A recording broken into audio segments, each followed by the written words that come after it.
খাঁটি তওবার নিয়তে দুটো হাত আমার আল্লাহর দরবারে ফিরায়া দাও। ওয়া আসহাবিহি আজমাইন রব্বিরহামহুমা কামা রাব্বায়ানি সাগীরা ইয়া আরহামার রাহিমিন ইয়া আরহামার রাহিমিন ইয়া আরহামার রাহিমিন। ও দয়ার মালিক, কুদরতের নজর দিয়া তাকায় দেখেন বিশাল ময়দানে আপনার গোলামেরা হাজির। টাকার লোভে আসে নাই, খানার লোভে আসে নাই রে আল্লাহ। সবাই আমরা জাহান্নাম থেকে মুক্তি চাই রে মালিক। মেহেরবানি করে আমাদের জীবনের সব গুনাহগুলো মাফ করে দেন আল্লাহ। আফসোস, তায়েফের ময়দানে আমার রসুলের শরীর মোবারকে মশা মাছি পড়া হারাম। সেই শরীরে পাথর পড়তেছে বৃষ্টির মতো। রসুলের শরীর মোবারক থেকে রক্ত পড়ে জুতা আটকায় যাচ্ছে। রসুল কাঁদেন, একবার তায়েফে তাকান আর মক্কার দিকে ফিরে ফিরে আগায় যাচ্ছেন। জিব্রাইল আমিনকে আল্লাহ পাঠায় বলেন, এক্ষুনি নবীকে অর্ডার দাও, অনুমতি নিয়ে তায়েফকে ধ্বংস করে দাও। নবীজি বললেন, জিব্রাইল আল্লাহকে বলে আল্লাহ যেন রাগ না করেন। এরা আমাকে চিনে না। এই বেটা, এই তায়েফের মানুষ আমাকে চিনে না, চিনলে আমাকে মারতো না। ونشهد أن لا إله إلا الله وحده لا شريك له لا ضد له ولا ند له ولا مثل له ونشهد أن سيدنا وسندنا وحبيبنا وحبيب ربنا وطبيبنا وطبيب قلوبنا ومولانا محمدا عبده ورسوله صلى الله تعالى عليه وعلى آله وأصحابه وبارك وسلم تسليما كثيرا الذي أرسله الله تعالى بالحق بشيرا ونذيرا وداعيا إلى الله بإذنه وسراجا منيرا أما بعد فأعوذ بالله من الشيطان الرجيم بسم الله الرحمن الرحيم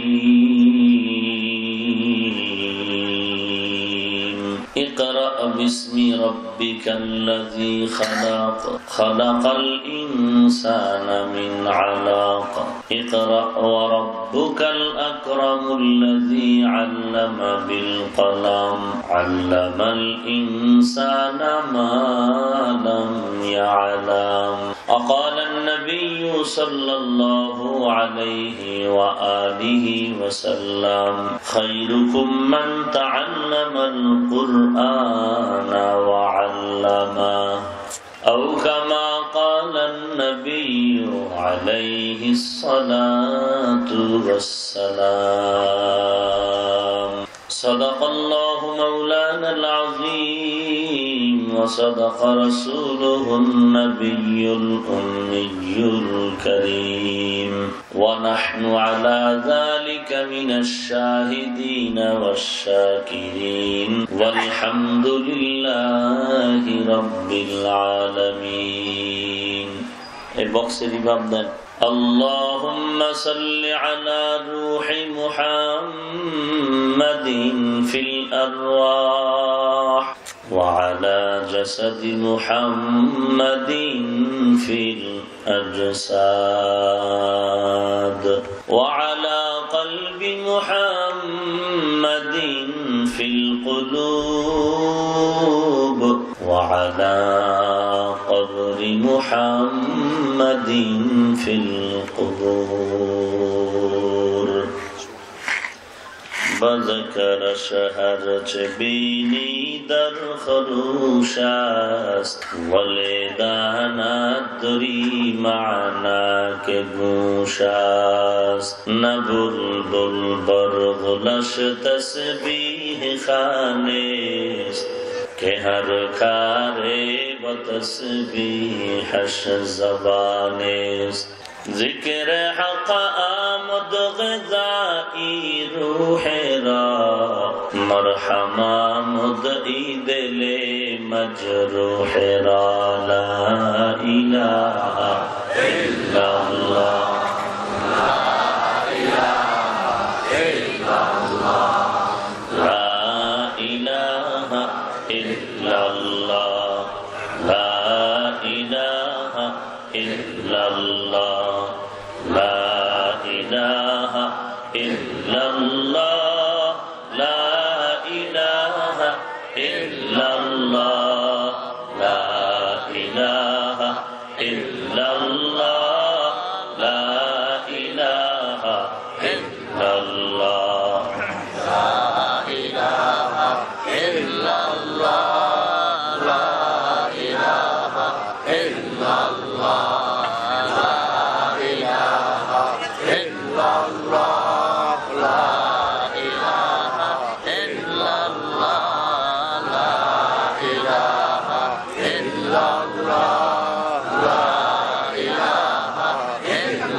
القصر المعلى ستدفن عن قريب في التراب लहु मलकुन युनादी कुल्ल यौमिन लिदुलिल मौति वब्नुलिल खराबी कलीलु उम्रिना फी दार दुनिया वमरजिउना इला बैतित तुराबी ला इलाहा इल्लल्लाह ला इलाहा इल्लल्लाह ला इलाहा इल्लल्लाह ला इलाहा इल्लल्लाह ला इलाहा इल्लल्लाह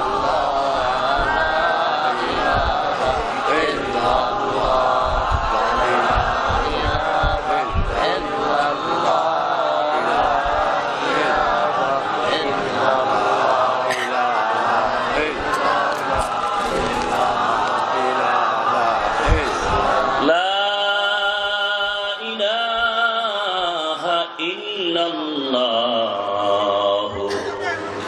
মুহাম্মাদুর রাসূলুল্লাহ। এই মাইকের সাউন্ড বাড়ান, আর মোবাইল বন্ধ করেন। সুবহানাকা লা ইলমা লানা ইল্লা মা আল্লামতানা ইন্নাকা আনতাল আলিমুল হাকীম। رب اشرح لي صدري ويسر لي أمري واحلل عقدة من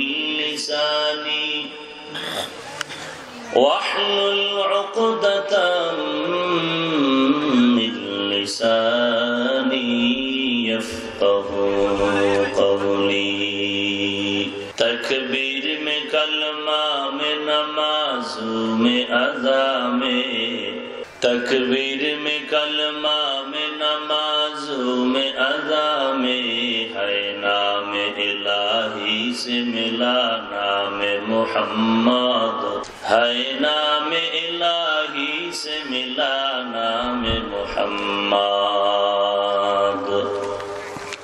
فرماتے ہیں آدم کو مجھے خلد تری میں فرماتے ہیں آدم کا مجھے خلد تری میں لکھا ہوا تو باپ ملا نام محمد لکھا ہوا تو باپ ملا نام محمد ہے میم میں محبوب یہ مطلب کا اشارہ ہے میم میں محبوب یہ مطلب کا اشارہ پھر کیوں نہ ہو محبوب خدا نام محمد پھر کیوں نہ ہو محبوب خدا نام محمد الفت میں برابر کے وفا ہو کے جفا ہو الفت میں برابر کے وفا ہو کے جفا ہو ہر چیز میں لذت ہے اگر دل میں مزہ ہو ہر چیز میں لذت ہے اگر دل میں مزہ ہو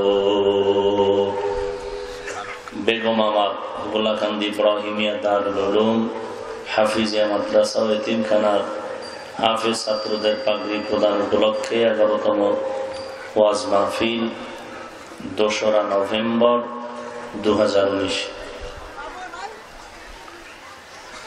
মহতী মাহফিলে উপস্থিত মোহতারাম সম্মানিত সভাপতি প্রধান অতিথি বিশেষ অতিথিবৃন্দ মুআজ্জাজ ও মুকাররম জাতির মাথার মুকুট ওরাসাতুল আম্বিয়া হযরত উলামায়ে কেরাম দূর দূরান্ত থেকে আগত আল্লাহ পাকের আশিকিন জাকিরিন শাকিরিন মুহিব্বিন মুরব্বিয়ান আযম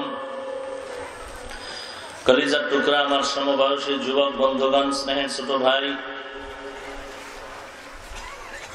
পর্দার আড়ালে অবস্থানরত শ্রদ্ধেয় সম্মানিত মা ও বোনেরা আল্লাহ পাক রব্বুল আলামিনের দরবারে লাখ কোটি শুকর ও সুজুদ যে মহান রব্বুল আলামিন ফিতনার জামানায় কোরআন ও সুন্নাহর ভিত্তিতে সহিহ তরিকায়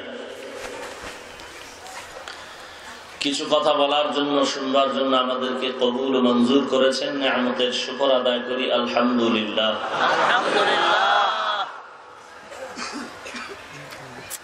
লক্ষ কোটি দরুদ ও সালাম সাইয়্যিদুল মুরসালিন রাহমাতুল লিল আলামিন শফিউল মুজনিবিন খাতামুন নবিয়্যিন সাইয়্যিদুস সাকালাইন ইমামুল মুরসালিন শফিউ আযম রসুল আকরম রহমত আলম নবীল আরব আল আজম হাবিব কিবরিয়া আশরাফুল আম্বিয়া সৈয়দুল আম্বিয়া শফিউ মাহশর সাকি কৌসর आका नामदा मदीना का ताजदार आफताब नबूवत फख्र मौजूदात सैयदुल मखलूक़ात हज़रत मुहम्मदुर रसूलुल्लाह सल्लल्लाहु अलैहि व आलिहि वसल्लमेর উপর সর্বোপরি শুকর যাদের অক্লান্ত পরিশ্রমের মাধ্যমে আজ এই সুন্দর আয়োজন। সময় পরামর্শ অর্থ দিয়ে দোয়া করে উপস্থিত হয়ে মাইক লাইট প্যান্ডেলের ব্যবস্থাপনার মাধ্যমে সহযোগিতার হাত যারা বাড়িয়েছেন, এলাকার যুবক বৃদ্ধ ব্যবসায়ী শ্রমিক চাকরিজীবী বিভিন্ন শ্রেণী পেশার মানুষ, জনপ্রতিনিধি, প্রশাসন, উলামায়ে হযরত, ইমামে মাসাজিদ, মাদ্রাসা কর্তৃপক্ষ প্রত্যেককেই আল্লাহ তাআলা এর খিদমতের বিনিময়ে দুনিয়াতে শান্তি, পরকালে চিরমুক্তির ব্যবস্থা করে দিন। আমি আজ আপনাদের সামনে কিছু কথা বলার নিয়তে কোরআনে হাকিমের শেষের দিকে একটি সূরার কয়েক টুকরা আয়াতে কারিমা তিলাওয়াত করেছি। বিশ্ব নবী, শেষ নবী, মহানবী, শ্রেষ্ঠ নবী সাল্লাল্লাহু আলাইহি ওয়া আলিহি ওয়াসাল্লামের অসংখ্য অগণিত অমীয় বাণী, পবিত্র হাদিস শরীফের মধ্য থেকে হাদিস পড়েছি। আয়াত হাদিসের আলোকে ইখলাস রুহানিয়াতের সমন্বয়ে কিছু কথা আমাকে বলার মতো, আপনাদের শুনবার মতো হিম্মত, ধৈর্য, তৌফিক আল্লাহ পাক দান করুন, আমিন। ইকরা, হে রাসূল করিম সাল্লাল্লাহু আলাইহি ওয়া আলিহি ওয়াসাল্লাম, আপনি পড়ুন বিসমি রাব্বিকাল্লাযী খালাক, ওই রবের নামে যিনি সৃষ্টি করেছেন গোটা মাখলুকাতকে। খালাকাল ইনসানা মিন আলাক, যিনি সৃষ্টি করেছেন ইনসানকে জমাট রক্ত থেকে। ইকরা ওয়া রাব্বুকাল আকরাম, পড়ুন এবং রবের মর্যাদাকে উড্ডীন করুন। আল্লাযী আল্লামা বিল কলম, যিনি শিক্ষা দান করলেন কলমের মাধ্যমে। আল্লামাল ইনসানা মা লাম ইয়ালাম, এমন কিছু জ্ঞান শিক্ষা দিলেন যে জ্ঞান সম্পর্কে ইনসান অনভিজ্ঞ, অনবহিতদের অন্তর্ভুক্ত ছিল। এই যুবকরা, উঠা বসা করা যাবে না মোনাজাতের আগ মুহূর্ত পর্যন্ত, ডিস্টার্ব করবা না।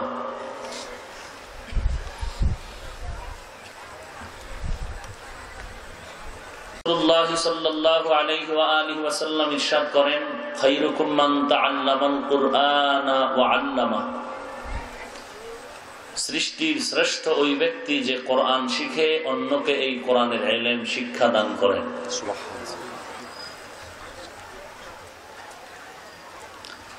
আয়াত হাদিসের তরজমা শেষ।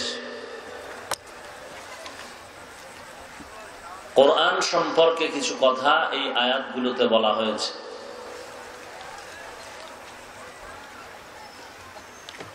রাসূলের জিন্দেগি টোটাল 63 বছর, দুই ভাগে বিভক্ত। কোরআন নাজিলের আগে ক্বাবলান নবুওয়াহ, কোরআন নাজিলের পর অংশকে বাদান নবুওয়াহ বলে। নবুয়তের আগের জিন্দেগি, নবুয়তের পরের জিন্দেগি।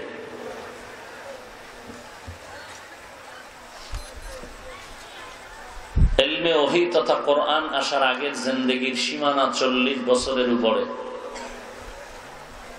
কোরআন নাজিলের পর থেকে জিন্দেগি রাসূলের 23 বছরের জিন্দেগি।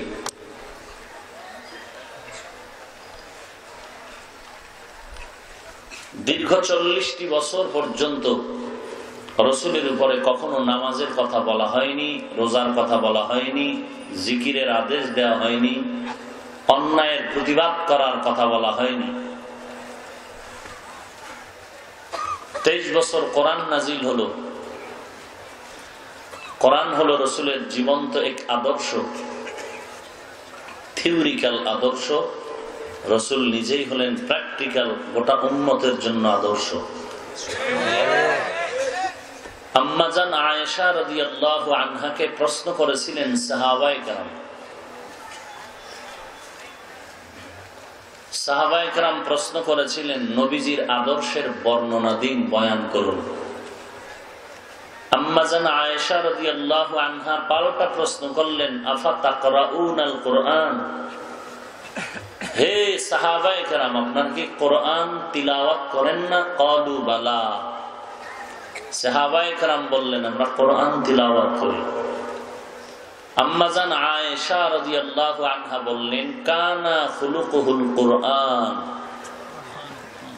রাসূলের জীবন্ত আদর্শই হলো কোরআন। খুব খেয়াল করবেন, কিছু জরুরি কথা না বললেই নয়। নবীজির আদর্শ হলো কোরআন। এই আদর্শের আরবি একটা শব্দ আছে যেটা রসুলের শানের সাথে সম্পৃক্ত, আর কারোর সাথে না। খুব খেয়াল করেন, রসুলের জীবন্ত আদর্শের নাম সবাই বলেন কোরআন। আদর্শ শব্দটা কি ইংরেজি? কি এর আরবি আছে না? আছে। এমন একটা শব্দ, আদর্শের আরবি এমন একটা শব্দ আছে যেটা শুধু রসুলের শানে খাস, আর কারো শানে এটা ব্যবহার হয় না, যেটাকে বলা হয় সিরাতুন নবী। কি বলা হয়? সিরাতুন নবী। সিরাতুন নবী শব্দের অর্থ হলো আমাদের সুপরিচিত নবী সাল্লাল্লাহু আলাইহি ওয়া আলিহি ওয়াসাল্লামের জীবন আদর্শ। জীবন আদর্শ, দুইটা কথা পাইলাম। সিরাত মানে জীবনী, জীবনী মানে কি? জন্ম বাদ দিয়া। হ্যাঁ, শিক্ষিত মুসলমান, জীবনী যারা লেখে জন্ম বাদ দিয়ে লেখে। সিরাতুন নবী মানে জীবন আদর্শ, রসুলের জন্ম, ইন্তেকাল, এর ভেতরে যাহা কিছু আছে আনুষঙ্গিক প্রাসঙ্গিক সবের মধ্যে শামিল, এর আরবি হলো সিরাতুন নবী। কি বুঝলেন? সিরাতুন নবীর মধ্যে জন্মের কোন আলোচনা নেই। সবাই বলেন, জীবন আদর্শ মানে কি? জন্ম বাদ রেখে না জন্ম সহ? এটার আরবি কি বললাম? কোন বাফের ফুট থাকলে দাঁড়া, বল আমার কথা ভুল। রসুলের জীবন আদর্শের আরবি সিরাতুন নবী। জীবন রসুলের টোটাল জিন্দেগি এই সিরাতের মধ্যে ঢুকানো। তো যদি কেউ রসুলের সিরাতুন নবীর বই লেখে, তাহলে ওই বইয়ে নতুন করে মিলাদুন নবীর নাম দেওয়া লাগে না। মিলাদ মানে জন্ম, জন্ম তো রসুলের সিরাতের মধ্যে আছেই। তাহলে কি বুঝলেন? জন্ম এটা বললে আদর্শ জীবন আবার নতুন করে বলতে হবে, আর জীবন আদর্শ বললে জন্ম বলা লাগবে না, ভিতরে জন্ম আছে। কি বুঝলেন? মিলাদুন নবী বললে সিরাতুন নবী নতুন করে বলতে হবে, আর সিরাতুন নবী বললে মিলাদুন নবী বলার কোনো দরকার হবে না। সিরাতুন নবীর মধ্যেই মিলাদ আছে, আছে না নাই? তো আমরা সিরাতুন নবী যে বলি, এটা কি আজকে আপনারা নতুন শুনলেন? দেখেছেন কোন ব্যানার? দেখেন নাই? সিরাতুন নবী মহাসম্মেলন, তার মানে কি? নবীজির জীবন আদর্শের বিষয় আলোচনা। সিরাতুন নবী ইসলামী মহাসম্মেলন, সিরাতুন নবী মাহফিল, তো মিলাদুন নবী বললে কোনো অপরাধ নাই, দোনোটাই রসুলের সম্মানের শব্দ, কোনো বাফের শব্দ না, কোনো পীরের নামেরও শব্দ না, দোনোটাই আমার রসুলের সম্মানের শব্দ। অতএব মিলাদুন নবী বললেও কোনো দোষ নাই, না বললেও দোষ নাই। সিরাতুন নবী বললে মিলাদুন নবী বলার অপেক্ষা রাখে না, ভেতরে মিলাদুন নবী আছে। বুঝাইতে পারলাম? দীর্ঘ 40 বছর যে রসুলের জিন্দেগি, নামাজ নাই, রোজা নাই, পর্দা নাই, কোন জাকাতের হুকুম নাই। 40-এর পরে কোরআন আসলো, নামাজ আসলো, রোজা আসলো, হজ আসলো, জাকাত আসলো, সৎ কাজে দাওয়াত দাও, অন্যায় বাধা দাও, সব আদেশ চলে আসলো, নিষেধ চলে আসলো 40-এর পর। তো এই 40 বছর একটা বান্দা তো শিশু না, সে তো একজন উপযুক্ত ব্যক্তি। করলেন কি দীর্ঘ 40 বছর? নামাজের দাওয়াত নাই, রোজার দাওয়াত নাই, করলেন কি 40 বছর? শুধুমাত্র রবের সাথে তাআল্লুক পয়দা করার জন্য, সম্পর্ক গভীর করার জন্য আল্লাহর রসুল বাইতুল্লাহ থেকে হেঁটে হেঁটে হেঁটে হেঁটে জঙ্গল পেরিয়ে, পাথর পেরিয়ে, হেরা পর্বতের চূড়ায় উঠে, ভেতরের গর্তে নেমে বাইতুল্লাহর দিকে ফিরিয়া রসুল আল্লাহর ধ্যানে সময় কাটাতেন, যেটাকে বলে মুরাকাবা, আল্লাহ পাওয়ার সাধনা। আল্লাহ পাওয়ার সাধনা। রসুলের জন্ম কয়বার হয়েছে জমিনে? বলেন। একবার। আজ আমাদের কিছু আশিকে রসুল মুসলমান আবেগ প্রবণ হয়ে বলেন, মিলাদুন নবী কায়েম করো, সিরাতুন নবী লাথি মারো।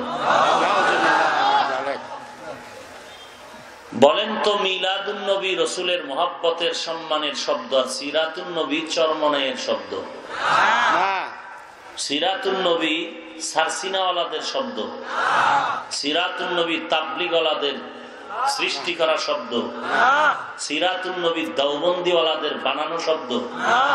অর্থের দিকে তালাশ করুন। সিরাতুন নবী আর মিলাদুন নবী দোনোটাই রসুলের শানের শব্দ। একটা শব্দকে যে একটু বাঁকা নজরে হিংসা করে দেখবে, কলিজা পুড়ে যাবে। 1 নাম্বার 2, সিরাতুন নবী মানে কি বলছিলাম? জীবন আদর্শ। নবীজির জীবন আদর্শ সবাই মুখস্থ করেছেন। নবীজির জীবন আদর্শ, জীবন্ত আদর্শ কি বলছিলাম? সিরাতুন নবী। সিরাতুন নবী মানে জীবন আদর্শ। সে আদর্শটা কি? কোরআন। বলেন কি? তাহলে কেউ যদি বলে সিরাতুন নবী লাথি মারো, লাথি মারলো কই, লাগলো কই? মানুষ কি এত বেহুশ আর হিংসুক হতে পারে? মানুষ এত নিচু হতে পারে?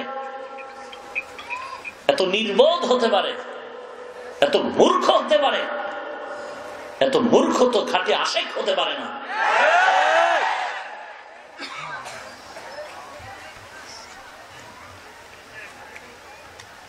রসুলের খাঁটি আশেক আবু বকর, ওসমান, আলী, ওমর, সাহাবায়ে কেরাম, তাবিঈন, তাবে তাবিঈন, ইমাম মালিক, ইমাম আবু হানিফা, ইমাম শাফিঈ, ইমাম আহমদ বিন হাম্বল, খাজা মুঈনুদ্দিন চিশতি, শাহজালাল, শাহপরান, শাহ মাখদুম, শাহ আমানত, শাহ আলী, খানজাহান আলী, শাহ ওলিউল্লাহ মুহাদ্দিস দেহলভী, শাহ আব্দুল আজিজ মুহাদ্দিস দেহলভী। বলুন, আমার রসুলের ইশকে তারা কোনদিন কি রবিউল আউয়াল পেয়ে স্লোগান দিয়েছেন, মিছিল দিয়েছিলেন, বিশ্ব নবীর আগমন, শুভেচ্ছা স্বাগতম বলে এইরকম দলবদ্ধ হয়ে এরকম মাঠে ময়দানে সবাই মিলে রাস্তায় র্যালি মিছিল বের করেছেন? কোন আল্লাহর বান্দা থাকলে দাঁড়াইয়া প্রমাণ পেশ করুন যে হ্যাঁ, খাজা মুঈনুদ্দিন প্রত্যেক বছর রবিউল আউয়াল আসলে নবীর মোহাব্বতে আগমনে রাস্তায় মিছিল করেছেন। আবু বকর করেছেন, ওমর করেছেন, ওসমান করেছেন, হযরত আলী করেছেন, ওই ইমাম আবু হানিফা করেছেন, ইমাম মালিক রসুলের কত বড় আশেক আমি সেই বর্ণনা দিতে পারবো না। তিনি করেছেন কোনদিন, একটা প্রমাণ পারলে দাঁড়ায় দেন। শাহজালাল করেছেন কোনদিন রবিউল আউয়াল আসলে নবীর আগমনে মিছিল করেছেন। শাহজালাল, শাহপরান, শাহ মখদুম, শাহ আমানত, এরা তো আমাদের আকাবিরিন, এরা আমাদের মুকুট মাথার, এরা আমাদের ওলিয়ে কামেলের মর্যাদা, আমাদের কলিজা। এরা কোনদিন রবিউল আউয়ালে রাস্তায় বেরিয়ে রসুলের নামে আগমনের মিছিল করেছেন? একটা প্রমাণ দেন। আপনারা দেন কেন? বলেন এখন আপনারটা কি ইসলাম? যদি বলেন আপনারটা ইসলাম, তো সাহাবায়ে কেরাম সহ যাদের নাম বললাম তাদের গুলো ভণ্ডামি। আর যদি বলেন না তাদেরটাই ইসলাম, তো আপনারটা ভণ্ডামি। আল্লাহ সব ভাইকে হেদায়েত দান করুন। আমরা কাউকে ছোট ভাবে, ছোট মনে, ছোট চোখে কিছু বলবো না, কারণ সবাই আমাদের মুসলমান ভাই। কথা ঠিক না? আপনি যে হকের উপরে আছেন, আপনি বড় মুহাদ্দিস, বড় মুফতি সাহেব, বড় বক্তা, বড় খতিব, বড় ইমাম, বড় হাজী সাহেব, আপনি যে ঈমান নিয়া কবরস্থানে যেতে পারবেন, গ্যারান্টি কি আছে? গ্যারান্টি। অহংকার করেন কেন যে তুই খারাপ আমি ভালো? এ কথাটা আসলো কিভাবে অন্তর? ওই খারাপটাও তো তওবা করে আপনার আগে জান্নাতে যাবেন। আল্লাহ পারেন না? তাহলে খুব কথা বলতে সাবধান। নিজের দিকে তাকায় কথা বলবেন সব সময়, যে আসলে আমি খারাপ, আমি নামাজ পড়ি, আমার টুপি আছে, দাড়ি আছে, পর্দা আছে, জিকির আছে, সব আছে, এরপরও যেইভাবে আল্লাহকে ডাকা দরকার ওইভাবে আমার ডাক হয় না। যেইভাবে নামাজ পড়লে আল্লাহ খুশি ওভাবে আমার নামাজটা হচ্ছে না। যেইভাবে জাকাত দিলে আল্লাহ খুশি ওইভাবে আমি হক আদায় করে জাকাত দিতে পারতেছি না। ওইভাবে হক আদায় করে আমি স্ত্রীর হক আদায় করতে পারি না। আল্লাহর রাজি খুশি অনুযায়ী আমি ব্যবসা করতে পারি না। আল্লাহ এবং রসুলের সন্তুষ্টি অনুযায়ী আমি আমার লেনদেন ঠিক করতে পারিনি। তো আমার সব আমল যাই করি সবের ভিতরেই ভুল। ভিতরে আছে অহংকার, ভিতরে আছে হিংসা, ভিতরে আছে কিবির, ভিতরে আছে হাসাদ, ভিতরে আছে রিয়া, মানুষকে দেখানোর জন্য। তাই আমল করলে আল্লাহর কাছে তো কবুল হবে না। এরপরও যত বড় আহলে হক দাবি করেন, দেওবন্দি দাবি করেন, চরমনাই দাবি করেন, উজানি দাবি করেন, কওমি দাবি করেন, যদি এই লাইনে থাকিও সুদের টাকায় ব্যবসা করেন, আপনার ইবাদত করলেও যা, না করলেও তা। 5 লাখ টাকা দান করলো 1 আনা পয়সার সওয়াব পাবেন না। 13 বার হজ করলে একটা লাভবাই কবুল হবে না। বরং আপনি দেওবন্দি বলেন আর যাই বলেন, কওমি বলেন আর আলিয়া বলেন, সুদের সাথে জড়িত হওয়ার কারণে আপনি আপনার জন্ম গর্ভধারিণী মায়ের সাথে প্রতি মুহূর্তে জিনার গুনাহ কামাই করতেছেন। এবার বুঝেন আপনি কেমন ভালো সন্তান। আপনি সুন্নি দাবি করলেও কি না করলেও কি, আমরা সুদের সাথে যেহেতু জড়িত, নামাজ হবে না, রোজা হবে না, জিকির হবে না, তেলাওয়াত হবে না, দান কবুল হবে না, জিকির কবুল হবে না, কোনো নামাজ কবুল হবে না, কোনো আমলই কবুল হবে না। আপনি সুন্নিও কি, সুন্নি দাবি না করলেও কি। কথা বুঝাইতে পারলাম? কি বুঝছেন? আমি কাফের আর আপনি সুন্নি।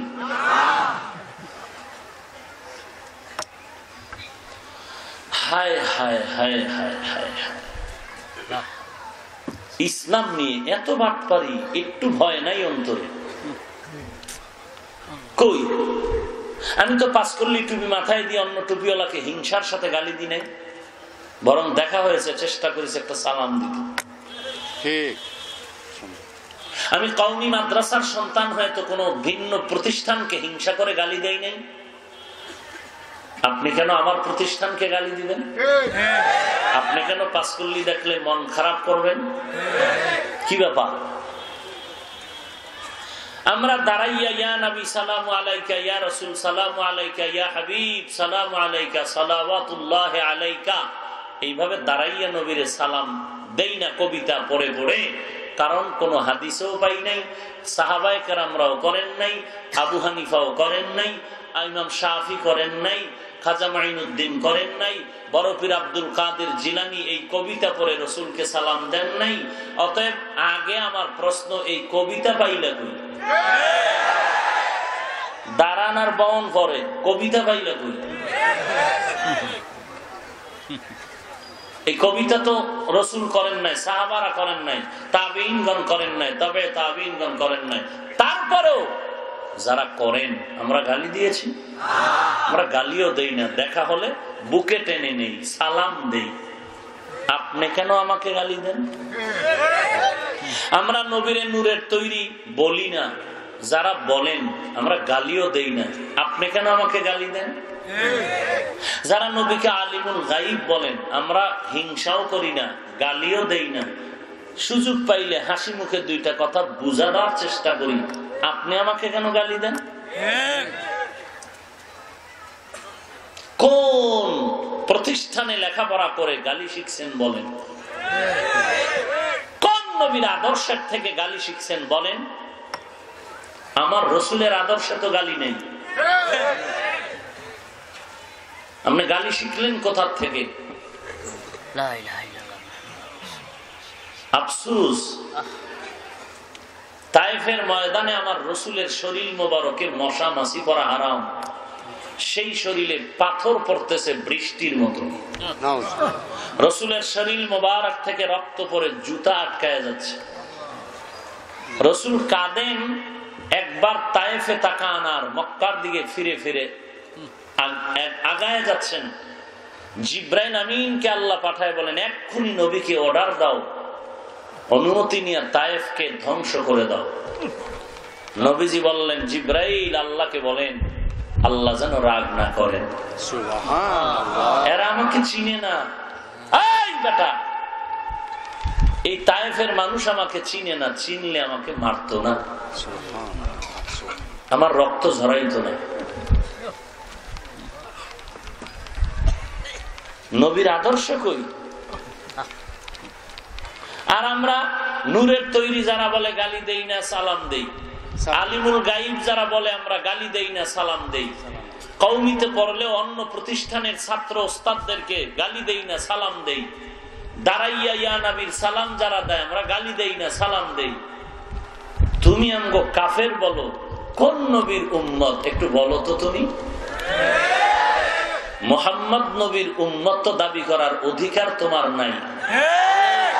লজ্জা থাকলে পারতা না, লজ্জা শরম থাকলে দাবি করতে পারতা না। কারণ রসুলের উম্মত, মদিনার আদর্শ যারা লালন করে, এদের মধ্যে গালি আসতে পারে না। সেই রসুলের উপরে 40 বছর পরে কোরআন নাজিল করলেন। কোরআন নাজিলের প্রথম সূরা সূরাতুল আলাক, ইকরা। আমরা কোরআন শরীফ খুললে দেখি আলহামদু সূরাটা প্রথম সূরা। তাহলে আলাক, ইকরা এটা প্রথম হলো কিভাবে? মুফাসসিরিনে কেরাম তার জবাবে লিখেছেন, কোরআন আল্লাহ পাক লৌহে সাজিয়েছেন, ওই সাজানো আকারে বর্তমানে কোরআন সাজানো। আর ওখানেও আলহামদু সূরা প্রথম, এখানেও প্রথম। কিন্তু রসুলের কাছে কোরআন নাজিলের সূচনা হয়েছে ইকরা সূরাটা দিয়ে। কিভাবে নাজিল হলো? কেন আসলো কোরআন? আল্লাহ পাহাড়কে দিতে চাইছিলেন, পাহাড় রাজি হয়নি। لو أنزلنا هذا القرآن على جبل لرأيته خاشعا متصدعا من خشية الله الله أكبر وتلك الأمثال نضربها للناس لعلهم يتفكرون।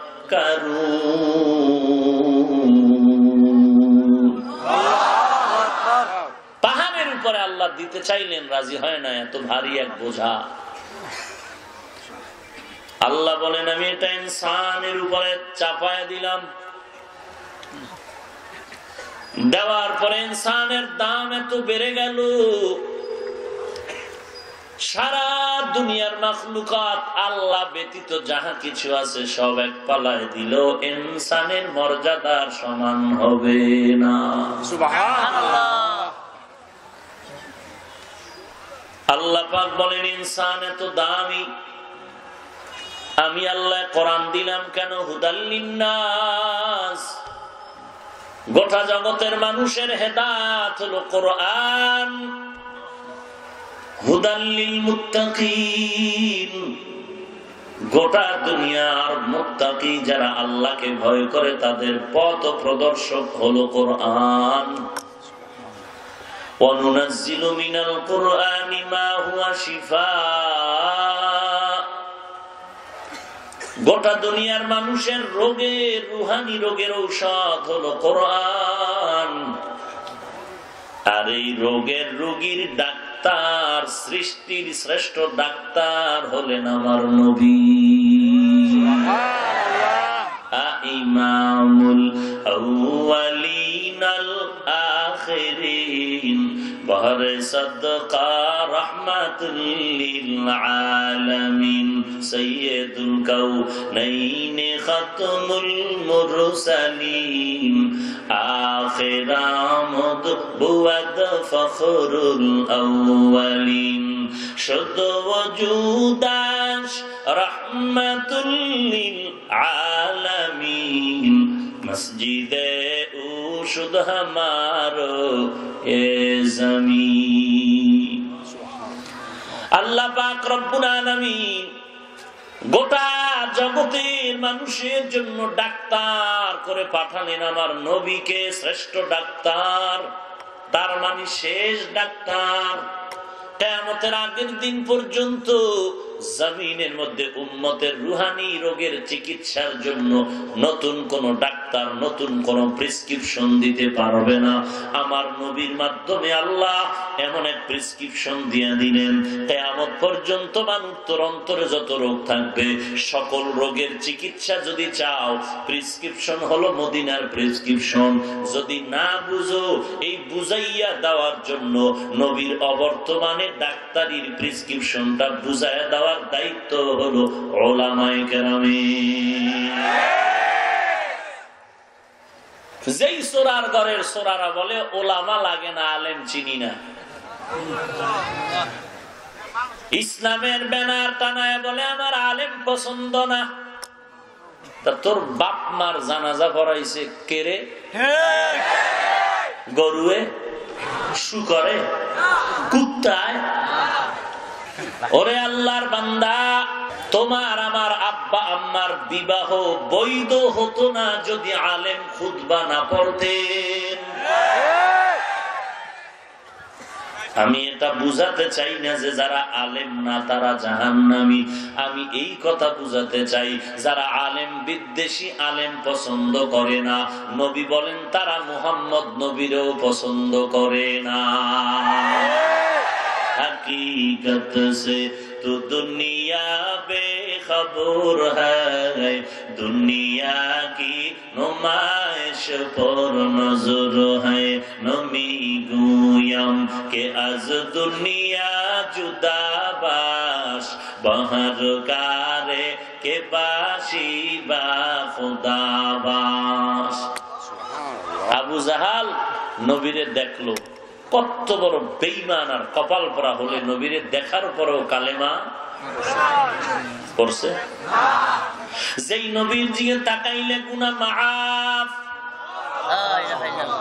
যে নবীর চেহারা মোবারকের দিয়ে তাকাইলে ক্ষুধা নিবারণ হয়ে যায়, সেই নবীর বরকতি জবানের বয়ান শুনে আবু জাহাল কালেমা পড়ে না। আর এই নবীকে মারার জন্য ওমর দৌড়াইয়া নবীর কদমে লুটায়া কালেমা রশি গলায় লাগায় নিল। এটা কপালের ব্যাপার। কিসের ব্যাপার? কপালের ব্যাপার। সবার কপালে কি আর মদিনার জিয়ারত চলে? সবার কপালে কি আর বাইতুল্লাহ ধাক্কা দেওয়া চলবে? ঠিক সব বান্দার কপালে নেক আমল সম্ভব না। কত বড় কপাল পরা আসতে চাইছিল বয়ানে, আসতে পারলো না। তাক থেকে আরেকটু বেশি কপাল পোড়া, আসিয়াও বায়ানে বসতে পারলো না। কই ঘুরে? ওই দোকানে দোকানে বিড়ি টানে আর ঘুরে। তার থেকে টাটকা কপাল পোড়া যে প্যান্ডেলে বসিয়াও শেষ পর্যন্ত থাকতে পারলো না। তার থেকে ফাইনাল কপাল পোড়া যে মোনাজাতের আগে দৌড়। ফাইনাল কপাল পোড়া। ওর আব্বার কপালটাও বোধহয় খারাপ, যে কারণে ও টোটাল বয়ান শুনছে, মোনাজাত দেয়নি। অথচ 2 ঘন্টা বয়ানের কোনো গ্যারান্টি নাই, কিন্তু মোনাজাতের আমিন ফেরত নাই।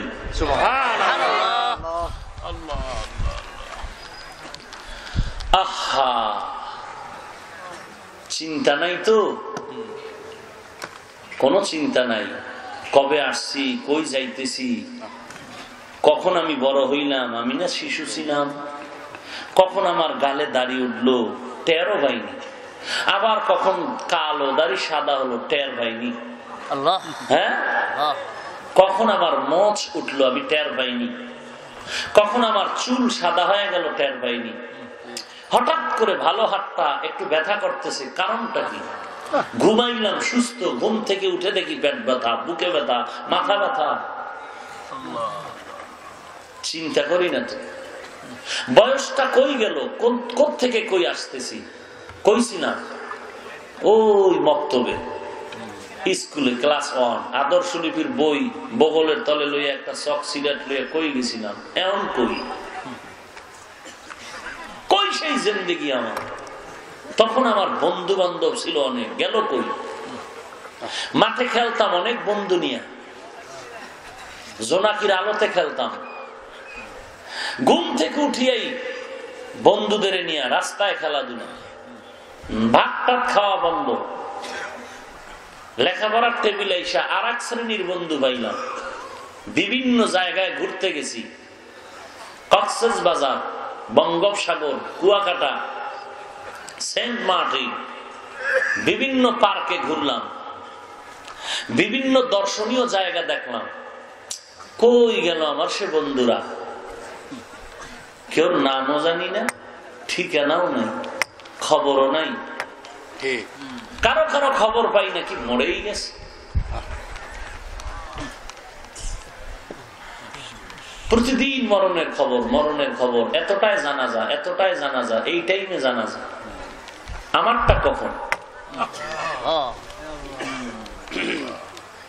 ভালো যুবক ছেলে, এত সুন্দর চেহারা, দেহ গঠন, হঠাৎ করে দুঃখ, বাপ কাঁদে।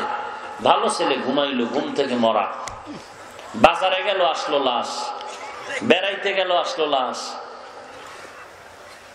নিখোঁজ, খোঁজই নেই, লাশ না জিন্দা, খবরই নেই কই গেছে। 1 সপ্তাহ পরে নদীর পাড়ে দেখা যায় তার লাশ ভেসে উঠেছে। চিন্তাই করি, রাত যাচ্ছে, দিন যাইতেছে, হায়াত শেষ হইতেছে, হায়াত শেষ হইতেছে।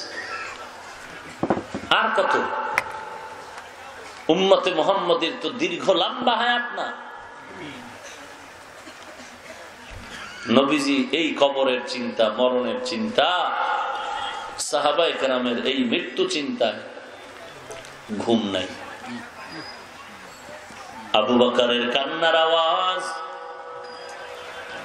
ওমরে ফারুকের কান্নার আওয়াজ, হযরত ওসমান জিন্নুরাইন রাদিয়াল্লাহু আনহু কবরের কিনারা দিয়া হাঁটলে হাউমাউ করে কান্না করে, গলা কাটা মুরগির মতো। হযরত আলী কান্নার আওয়াজ। অথচ এদের নামে জান্নাতের টিকেট জমিনে ওপেন হয়ে আছে। নবীজি ঘোষণা দিয়েছেন, 10 জন সাহাবা আল্লাহ ওপেন অর্ডার দিছে, এরা দুনিয়ায় বসেই তারা জান্নাতের গ্যারান্টি পেয়েছে। এর মধ্যে আবু বকর 1 নম্বরে। কিন্তু সে আবু বকর কোথায়? রাতের আধারে আবু বকর নামাজে যায়, নামাজে দাঁড়ায় আল্লাহর মহব্বতে কান্নার আওয়াজ।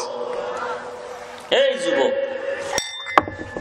একেবারে যে তোর মাথাটা আমার থেকে 1.5 কেজি ওজন বেশি, ব্যাপারটা তো এমন না। এই যুবক, আমার মাথার থেকে তোর মাথার ওজন 1.5 কেজি বেশি না, এরকম কিছু না। এত মাস্তানি করো, ভাব দেখাও, কারণটা কি? ও সার্টিফিকেট আছে, আমগো সার্টিফিকেট নেই, এই জন্য। আমগো সার্টিফিকেট না থাইকেও যে সম্মান পাই, তুই তো সার্টিফিকেট লইয়াও তা পাও না, তো লাভ হইল কি? হাজারো মানুষের সালাম আর দোয়া, হাজারো আম্মা জানের দোয়া, জীবনে দেখে নাই হাফিজুর রহমানকে পর্দার আড়ালে বসে বসে বা মোবাইলে বয়ান শুনে শুনে দোয়া করে, আল্লাহ এই সন্তানটা জানি কেমন, কার গর্ভে জানি এটা ধারণ করেছে, ও আল্লাহ ওর মাকেও ভালো করে দাও, কবুল করো, ওর বাবারও কবুল করো। মাঝে মাঝে চিঠি লেখে হাফিজ ভাই, মনটা চায় তোমার মার একটু দেখবো, কোন মায়ের সন্তান তুমি। এরে আল্লাহর বান্দা, তুইও রাত কাটাও, আমিও রাত কাটাই, তোর দিন যায় আমার দিন যায়, তুইও 3 বেলা খাও, আমিও 3 বেলা খাই, তুই ঘুমাও আমিও ঘুমাই, তুই বাজারে যা আমিও বাজারে যাই, তুই ঘুরতেছো বন্ধু বান্ধব নিয়ে, আমরাও যে বন্ধু বান্ধব নিয়ে ঘুরি না তা না, আমরাও ঘুরি। ও বাবা, তুমিও বিবাহ করেছো, আমরাও করেছি, তোমাদেরও সন্তান আছে, আমাদেরও সন্তান আছে। ওরে আল্লাহর বান্দা, বলো তুমি টুপিদারি বাদ দিয়া কি পরিমাণ শান্তিতে আছো, সম্মানে আছো, আর আমরা টুপিদারি রাখার পরে কি পরিমাণ অসম্মানে আর অশান্তিতে আছি। বলতে তো পারবি না, সেই বুকের পাটা নাই, জবাব নেরে আল্লাহর বান্দা। আল্লাহর কসম করে বলছে, এই জমিনের মধ্যে শুধু বাংলাদেশ না, গোটা দুনিয়ার মধ্যে তালাশ কর, তদন্ত কর, কোরআনওয়ালা নবীর আদর্শওয়ালাদের মতো সম্মানে শান্তিতে আর দ্বিতীয় কেউ না। জাজু করদন বেহিসাব খলকেরা দাদন জওয়াবে বাসওয়াব হক না দারব দোস্তে খলকা জারেরা নিস্তে ই খসলত কে দিনদারেরা। আমি বলি না তুই স্কুলে পড়বি না, মাদ্রাসায় আয়, না না, সাবধান। স্কুলে পড়ো, পড়তে হবে, কলেজে আসো থাক, ভার্সিটিতে পড়তেছো, বের হবি না, পড়। ওখানে পড়ে তুই ডাক্তার হবি, ধন্যবাদ, ডক্টর হবি, ধন্যবাদ, ইঞ্জিনিয়ার হবি, ধন্যবাদ, কলামিস্ট হবি, ধন্যবাদ, সাংবাদিক হবি, ধন্যবাদ, এসপি হবি, ধন্যবাদ, ডিসি হবি, ধন্যবাদ, ওসি হবি, ধন্যবাদ, এমপি হবি, ধন্যবাদ, র্যাব হবি, ধন্যবাদ, পুলিশ হবি, ধন্যবাদ, আর্মি হবি, ধন্যবাদ। তবে আল্লাহ রসুলের সুন্নতের মালাটা গলায় রাখবি। তুই মুসলমানের সন্তান, এই কথাটা ভুলে যাবি না। এই কথাটা যদি মনে রাখা তুই কলেজে পড়ে ডাক্তার হও, তুই ডাক্তারি করবি, তুই ইঞ্জিনিয়ারিং করবি, একদিন এসপি হবি, ডিসি হবি, তুই যতদিন পর্যন্ত মনে রাখতে পারবি তুই মুসলমানের সন্তান, ততদিন পর্যন্ত বেঈমান তোর উপরে মাস্তানি করতে সাহস পাবে না। তোর মতো ডাক্তার আমার দরকার। মুসলমানের বাচ্চা, তুই ডাক্তার হবি, মুসলমানের গৌরব। মুসলমানের সন্তান, তুই ইঞ্জিনিয়ার হবি, মুসলমানের জন্য গৌরব। মুসলমানের সন্তান, তুই ডিসিএসপি হবি, মুসলমানের জন্য গৌরব। মুসলমানের সন্তান, তুমি একজন ইঞ্জিনিয়ার হবা, তুমি একজন সাহিত্যিক হবা, তুমি একজন সাংবাদিক হবা, মুসলমানের জন্য গৌরব।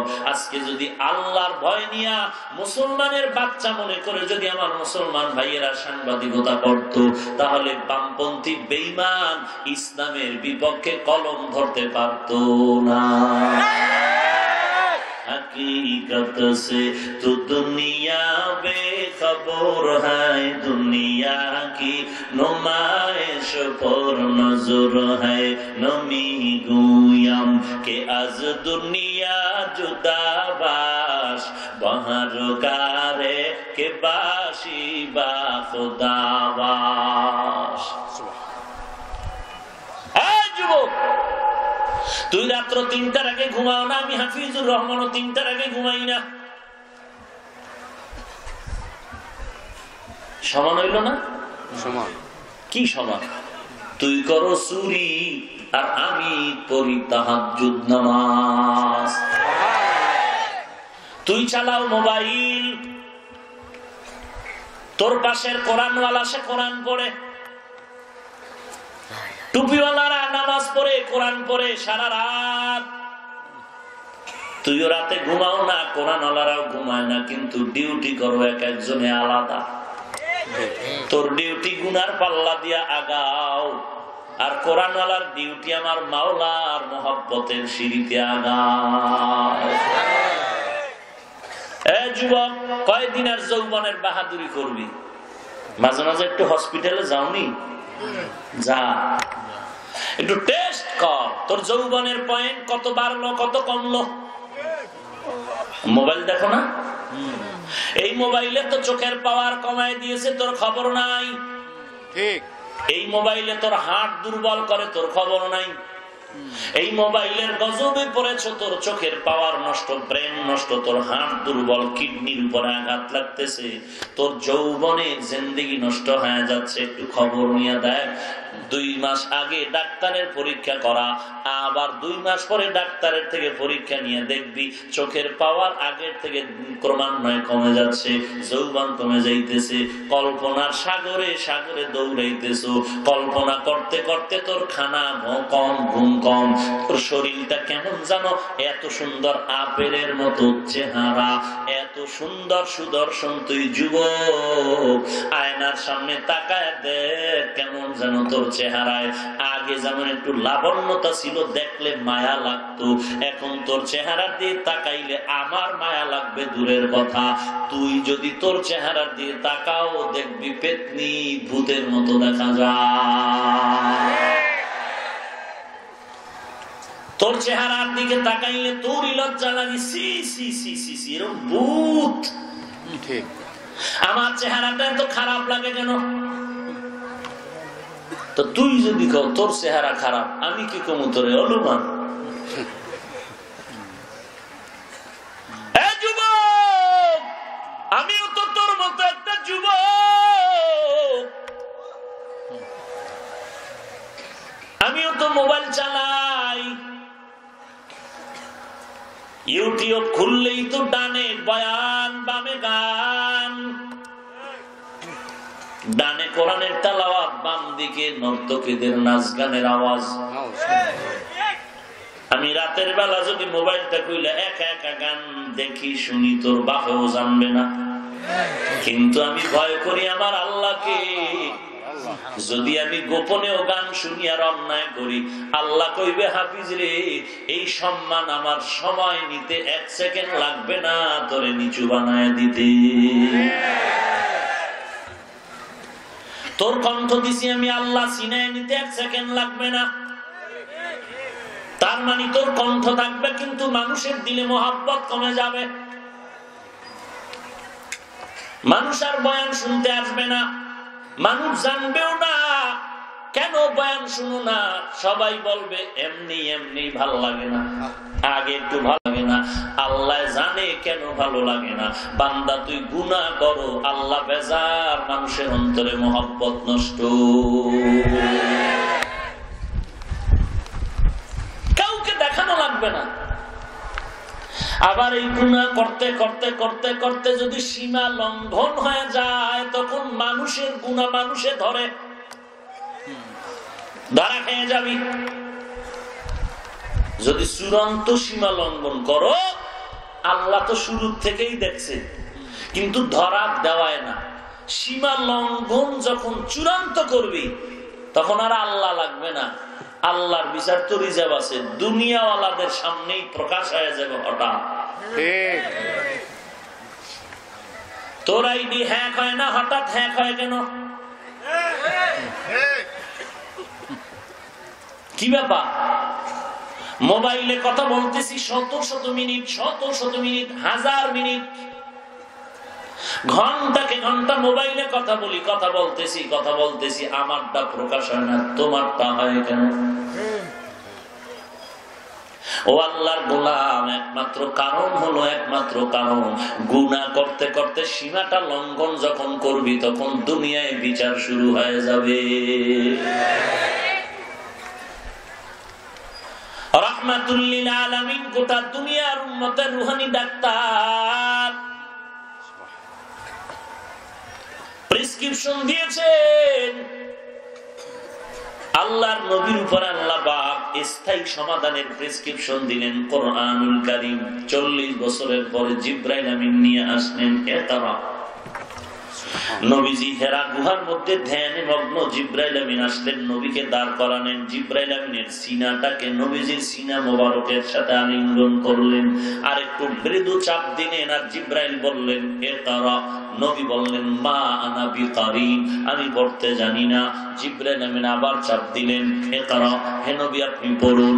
নবী জবাব দিলেন মা আনা বিকারি, আমি পড়তে জানি না। জিবরাইল আমিন এবার জোরে চাপ দিলেন আর বললেন ইকরা বিসমি রাব্বিকাল্লাযী খালাক, খালাকাল ইনসানা মিন আলাক, ইকরা ওয়া রাব্বুকাল আকরাম আল্লাযী আল্লামা বিল কলম, আল্লামাল ইনসানা মা লাম ইয়ালাম। নবী পারি না পারি কোনটাই বলেন নাই, নবী পারি নাও বলেন নাই, পারি তাও বলেন নাই। জিবরাইল আমিন রেশমি কাপড়ে আয়াতগুলো লেখা নবীর সামনে ধরলেন। প্রথম 2 বারে নবী বললেন পড়তে জানি না। কেন বললেন? নবী দেখে দেখে পড়তে জানতেন না, এক জবাব। 2 নাম্বার জবাব হলো কার নামে কি পড়বো সেটা তো জিবরাইল বলে নাই। 3 নাম্বার চাপে যখন বলল রবের নামে পড়ো, নবী তখন পড়ি তাও বলেন নাই, পড়তে জানি না তাও বলেন নাই। অন্তত এতটুকু বোঝা যায় নবী চুপ থেকে সমর্থন করলেন। কারণটা কি? নবী তো প্রেসক্রিপশন দিলেন কিয়ামত পর্যন্ত এই প্রেসক্রিপশন অনুযায়ী উম্মতে মুহাম্মদী চলবি। আমি নবী রবের নামের কথা শোনার পরে পড়া শুরু করলাম, অথবা চুপ থেকে সমর্থন করে গোটা দুনিয়ার উম্মতের জানায় দিলাম এই জমিনে যত লেখাপড়া দেখবি শুধু রবের পড়াটা পড়, বাকিগুলো ছেড়ে দাও। রবের পড়া পড়ো, রবের পড়া পড়ো। ওই পড়া যদি পড়ো তো দাম কত? বলে যে পড়বি তার দাম, যে পড়াবে অন্যকে, যে শিখবে তার দাম এই জমিনে সবার থেকে বেশি। আর এই জ্ঞান অর্জন করা প্রত্যেক মুসলমানের জন্য ফরজ। তালাবুল ইলমি ফরিদাতুন আলা কুল্লি মুসলিম। প্রত্যেকটা মুসলমানের উপরে ইলম অর্জন করা, জ্ঞান অর্জন করা। কোন জ্ঞান? যেই জ্ঞান শিখলে আল্লাহ চিনা যায়, হালাল হারাম পার্থক্য করে সঠিক পথে চলা যায়, আল্লাহর বিধিবিধান ঠিক মতো মানা যায়। এরে নবীর উম্মতের দল। জিবরাইল আমিন চাপ দিলেন কয়টা? কেউ ঘুমাইতেছেন? কয় চাপ? 3টা। এই চাপাচাপির দরকার কি? আমার নবী কোরআন যখন পড়েন আল্লাহ নাজিল করেন, দ্রুত জিহ্বা মোবারক নারায় নারায় মুখস্থ করেন। আল্লাহ নিষেধ করে বললেন লা তুহাররিক বিহি লিসানাকা লিতাজালা বি ইন্না আলাইনা জামআহু ওয়া কুরআনা। হে নবী আপনি বেশি তাড়াহুড়া করবেন না, আমি আল্লাহ আপনার সিনার মধ্যে কোরআন জমা করে দিব। সুবহানাল্লাহ। তো জমা করে দিলেন তো এভাবেই তো হয়ে যাইতো। জিবরাইলের দিয়ে 3টা চাপ দিলেন কেন? আবার চাপ দিয়েছেন 3টা কেন? প্রত্যেকটার কারণ আছে। চাপ দিয়া গোটা দুনিয়ার মানুষকে তথা আমার নবীকেও বুঝায় দিলেন নবী এই কোরআনের ইলমের নূর আসমানকে দিতে চাইছি রাজি হয় নাই, পাহাড়ের দিতে চাইছি রাজি হয় নাই, জমিনের দিতে চাইলাম রাজি হয় নাই। এত ভারী বোঝাটা যদি নিতে চাও কষ্ট ছাড়া পাইবা না। কষ্ট ছাড়া এলেন তুমি অর্জন করতে পারবা না। আর কষ্ট করে যেই জিনিস অর্জন করে তার দাম আর মূল্য বেশি হয়। এরে ছাত্র, এই জন্য মাদ্রাসায় তাকায় দেখো, টিনের ঘর। 5 বছর আগে মাদ্রাসা ছিল টিনের ঘর, বাথরুম ছিল 2টা। কান্নাকাটি লাগিয়ে গেছে, ছাত্র বাথরুমে কষ্ট, ঘুমে কষ্ট, খানায় কষ্ট। এখন 2 তলা বিল্ডিং হয়েছে, বাথরুম 50টা, এরপরও কষ্ট কমে না। ছাত্র বেড়ে গেছে, খানায় কষ্ট, ডাউল চাউল যা দেয় 1 মাস পরে নাই নেই স্লোগান শুরু হয়ে যায়। আল্লাহ কয় ব্যাপারটা তো বান্দার না, আমি মাওলা কুদরত করে রাখছি। কারণ এই দরজায় যত আগাবি, কষ্ট করে আগাবি, এটার মূল্যায়ন বেশি হবে। যত কষ্ট করবি তত তোর জিন্দেগি মিষ্টি হয়ে যাবে। আর এই ইলমের নূর বান্দা নেওয়ার জন্য কষ্ট করা লাগবে। গুনাহ নিয়ে নিতে পারবি না, পবিত্র আত্মা নিয়ে আগাতে হবে। আল্লাহ নবীকে চাপ দিয়ে বুঝাইলেন এই ইলমের নূর, ইলমে ওহী নেওয়ার জন্য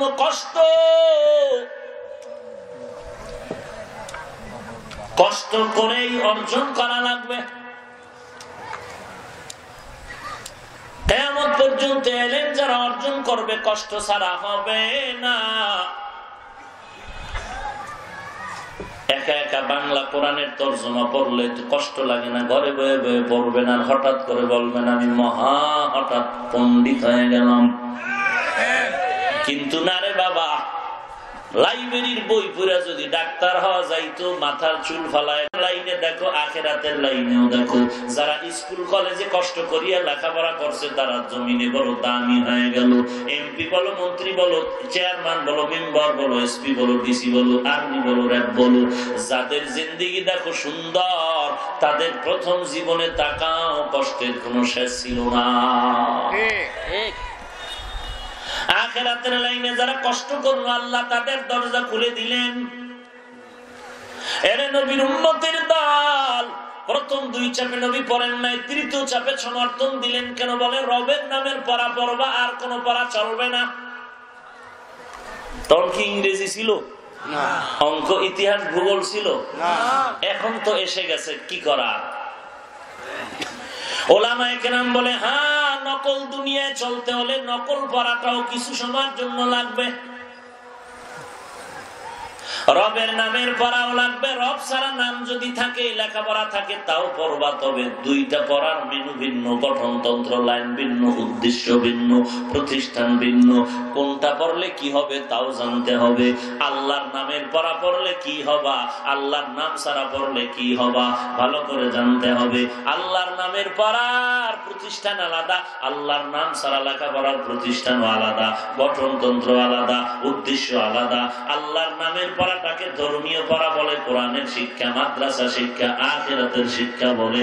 আল্লাহর নাম ছাড়া যত লেখাপড়া আছে ওই লেখাপড়াটাকে দুনিয়ার শিক্ষা, জেনারেল শিক্ষা, জাগতিক শিক্ষা বলা হয়। দুটোটার প্রতিষ্ঠান আলাদা। আল্লাহর নামের পড়ার প্রতিষ্ঠানের নাম মক্তব, ফুরকানিয়া, নুরানি, হেফজখানা, জামিয়া, মাদ্রাসা। আল্লাহর নাম ছাড়া যত লেখাপড়ার প্রতিষ্ঠান আছে নাম হলো primary, high school, college, varsity. এরপরে ইন্টারন্যাশনাল এইরকম কোর্সের কথা লেখা আছে। গঠনতন্ত্র আলাদা, ক্লাস টাইম আলাদা, শিক্ষক আলাদা, আদর্শ আলাদা, সবকিছু আলাদা, উদ্দেশ্য আলাদা। আল্লাহর নামের লেখাপড়ার উদ্দেশ্য আল্লাহর গোলামি করা, দুনিয়ার লেখাপড়ার উদ্দেশ্য দুনিয়ার চাকুরি করা। এখন এই 2টা পড়ার মধ্যে কে কি পড়লে কি লাভ হওয়া? আল্লাহর নামের লেখাপড়া যদি করো রে বান্দা, তাতেও কি হওয়া যায় তাও জানো। আল্লাহর নাম ছাড়া লেখাপড়া করলে কি হওয়া যায় তাও জানো। আজকে না জানার কারণে বলে মাদ্রাসায় পড়ে লাভ নাই। কেন? ওখানে পড়লে চাকুরি পাওয়া যাবে না। বলো বাবা, 40, 45, 47 বছর স্বাধীনতার বাংলাদেশে আল্লাহর কোরআনের পড়া পড়ে কয়জন না খাইয়া মরেছে? বলেন না কেন? একজনও না। চাকরির জন্য মরছে না? এমপির কাছে লাইন দিছে চাকরি দাও? হ্যাঁ না। এরে আল্লাহর বান্দা তো সার্টিফিকেট ওয়ালারা ঘরে ঘরে দৌড়ায় আর কান্দে, বটগাছ তলা বয়ে দোয়া ইউজ করে, চাকরি নাই। এরে নবীর উম্মতের দল, আল্লাহর নামের পড়া আর আল্লাহর নাম ছাড়া পড়লে কি হয় এটা না জানার কারণে কিছু কিছু আমরা ওলামায়ে কেরাম স্কুলের বিরুদ্ধে বলি, কলেজের বিরুদ্ধে বলি, ভার্সিটির বিরুদ্ধে বলি বন্ধ করো বন্ধ করো বন্ধ করো। আবার ওই লাইনের কিছু আল্লাহর বান্দা না জানার কারণে বলে মাদ্রাসা বন্ধ করো, ওখানে পড়ে লাভ নাই লাভ নাই লাভ নাই। কেন কেন বলে ওখানে পড়লে 1 নাম্বার দূর চাকরি পাওয়া যায় না, 2 নাম্বার ওখানে পড়লে ডাক্তার হওয়া যায় না, ডক্টর হওয়া যায় না, ইঞ্জিনিয়ার হওয়া যায় না, সাংবাদিক হওয়া যায় না, সাহিত্যিক হওয়া যায় না। ওরে আল্লাহর বান্দা, তোমার কথা মতে যদি আমরা মাদ্রাসায় লেখাপড়া করে একদিকে মাওলানা মুফতি মুহাদ্দিস ইমাম সাহেব হইলাম, আবার যদি আমগো বল আমরা ডাক্তার ডক্টর ইঞ্জিনিয়ার হব, তাহলে স্কুল কলেজ ভার্সিটিতে তালা লাগবে, একদিনও লাগবে না। কিন্তু আমরা চাই না যে কলেজ বন্ধ হয়ে যাক, স্কুল বন্ধ হয়ে যাক। না না, স্কুল থাকবে, কলেজ থাকবে, ভার্সিটি থাকবে। তাহলে সমন্বয় কেমনে করা যায়? বলে আমরা ওলামায়ে কেরাম মাদ্রাসার আরবি লেখাপড়ার পাশাপাশি মুসলমানের সন্তান নকল দুনিয়াতে চলার জন্য কিছু বাংলা অঙ্ক ইংরেজি লাগবে। এই জন্য আমরা মাদ্রাসার লেখাপড়ার পাশাপাশি ক্লাসে ক্লাসে ইংরেজি অঙ্ক ইতিহাস ভূগোল ঢুকায় দিয়েছি, যতটুকু চলার জন্য লাগে। আমরা এই ইংরেজি পড়ে মেট্রিক আইবিএ পাস করে ডাক্তার হব না, ডক্টর হব না, ইঞ্জিনিয়ার হব না। এবার স্কুল কলেজে যারা লেখাপড়া করো, তোমাদের পড়াও ঠিক রাইখা আমাদের দাবি হলো তুমি যে মুফতি হওয়া লাগবে, মুহাদ্দিস হওয়া লাগবে, জীবনও পারবা না। তুমি ডাক্তার হও, ডক্টর হও, ইঞ্জিনিয়ার হও। তোমাদের অংশ আমরা মাদ্রাসায় যেমন হালকা ভাবে ঢুকাইলাম, আমাদের ঈমানের দাবি সব স্কুল কলেজ ভার্সিটির মধ্যে মুসলমানের সন্তানের আল্লাহর কোরআন শিখানো দরকার। কি বুঝলেন? স্কুল বন্ধ হয়ে যাবে, কলেজ বন্ধ হয়ে যাবে, ভার্সিটি বন্ধ হয়ে যাবে না। যার যার স্বকীয়তা বজায় রেখে চলো। আমাদের যেমন ইংরেজি অঙ্ক খানিকটা ঢুকিয়েছি, তুমি মুসলমানের সন্তান হিসেবে আল্লাহর কোরআন ঢুকাও। তাতে স্কুল কলেজের লেখাপড়া বন্ধ হবে না, ক্লাস নষ্ট হবে না। ঢুকাও না কেন? মনের পরিশুদ্ধতা এখনো আসে না। ভাইরা আমার, আল্লাহ রাসূল বললেন ওই আল্লাহর দ্বীনের লেখাপড়া বাদ দিয়ে যদি শুধুমাত্র দুনিয়ার লাইনে আল্লাহর নাম ছাড়া লেখাপড়া করে, তাহলে মুসলমানের সন্তান কি হবে? বলে মুসলমানের সন্তান শুধু আল্লাহর নাম বাদ দিয়ে লেখাপড়া করলে সব হবে, সব হবে, সব হবে, সব, কিন্তু মানুষ হতে পারবে না। পারবে না। মানুষ কারে কয় এটাও তো জানা যাবে। এই ঘুমায়, খারাপ লাগতেছে, আর একটু সামনে আগাবো, চান্দি গরম আনেন তো। এই স্কুল কলেজের ছাত্র ভাই, কথাটা বোধহয় খেয়াল করেন নাই, না হয় একটু গরম হয়ে যাইতেন। কি বলেছি শুনেন। আল্লাহর নাম বাদ দিয়া শুধু দুনিয়ার লাইনে লেখাপড়া করলে মুসলমানের সন্তান সব হতে পারবে, মানুষ হতে পারবে না। এবার বুঝছেন? গরমের না জবাব বাকি রয়েছে। এখন যারা বলবেন হুজুর আমরা কলেজে পড়ি, আমরা কি মানুষ না?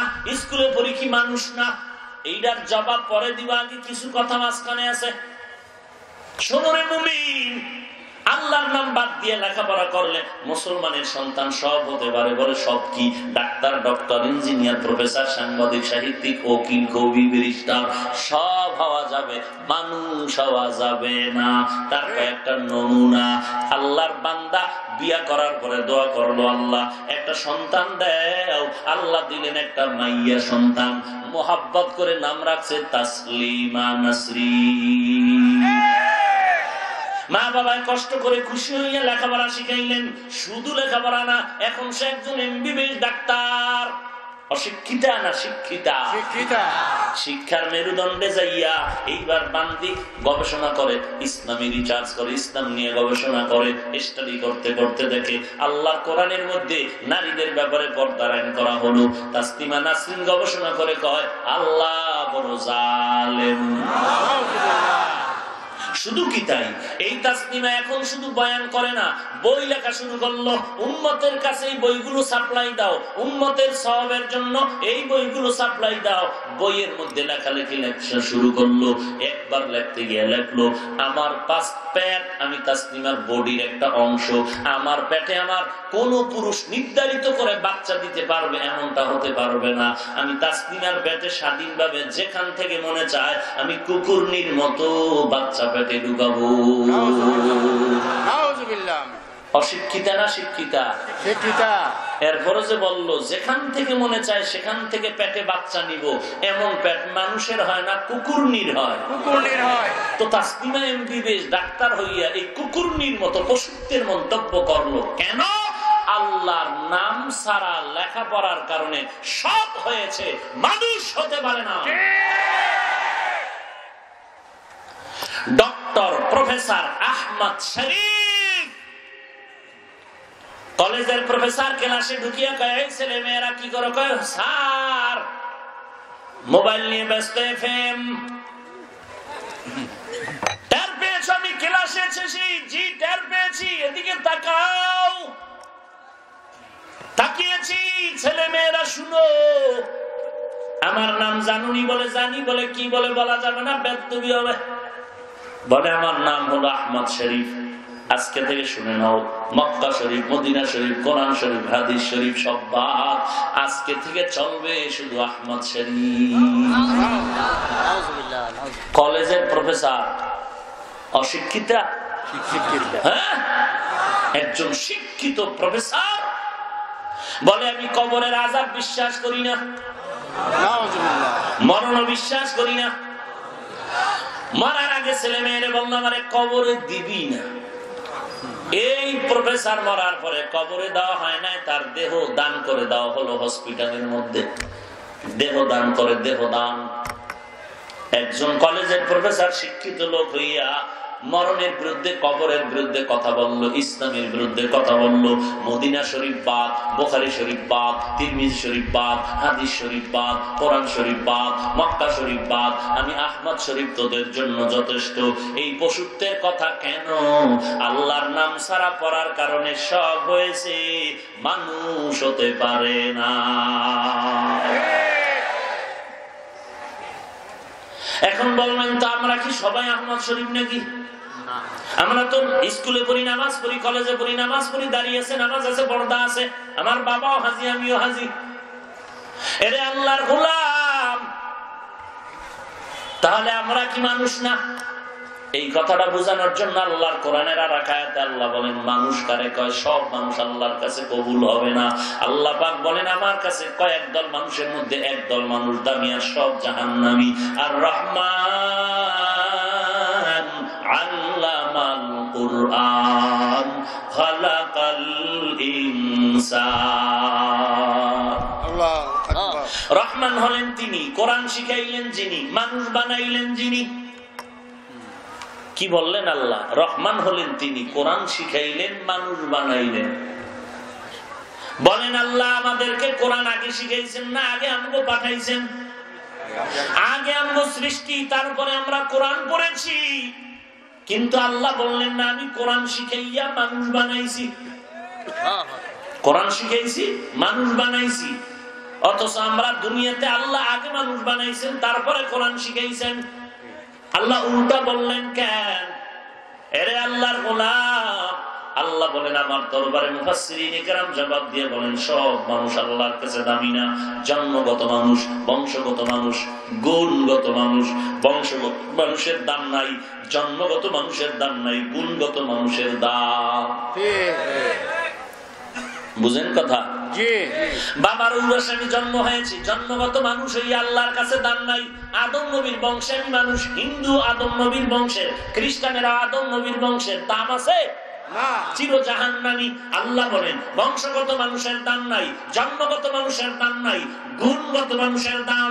এবার গুণগত মানুষ কাকে বলে? বলেন মাইকওয়ালা মাইক বানাইছে আওয়াজ দেওয়ার জন্য, আওয়াজ দেওয়াটা মাইকের গুণ। বাতিওয়ালা বাতি বানাইছে আলো দেওয়ার জন্য, আলো দেওয়াটা বাতির গুণ। আল্লাহ তাআলা বলেন এরে বান্দা, মাইকওয়ালা মাইক বানাইছে আওয়াজ দেওয়ার জন্য। আওয়াজ যদি না দেয় লাথি মেরে ফেলায় না, এটা গুণের মাইক না। বাতি বানাইছে আলো দেওয়ার জন্য, আলো যদি না দেয় এটা গুণের বাতি না, বাড়ি মেরে ভেঙ্গে ফেল। আল্লাহ বলেন, ও বান্দা, আমি মানুষ কেন বানাইছি? ওয়ামা খালাকুতুল জিন্না ওয়াল ইনসা ইল্লা ওয়ামা খালাকুতুল জিন্না ওয়াল ইনসা ইল্লা লিয়াবুদুন।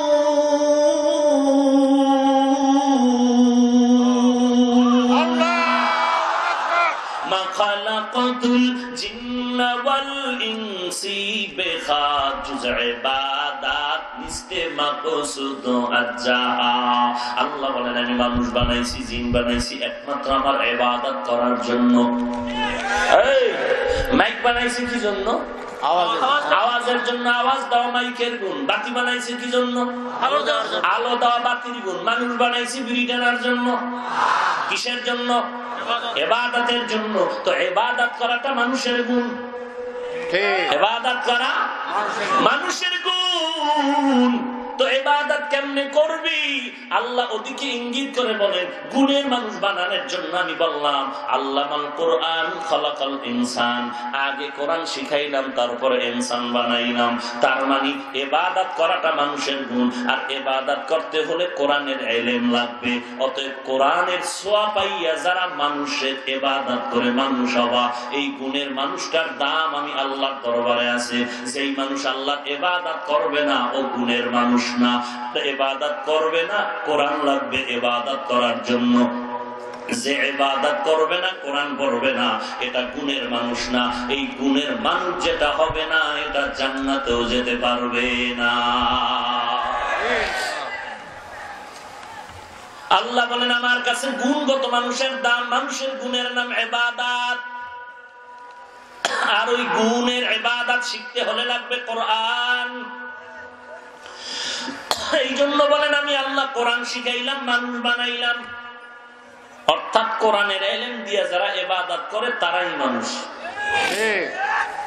এখন স্কুল কলেজে যারা লেখাপড়া করে, আমাকে জবাব দেন, মাকে বিয়ে করা কি?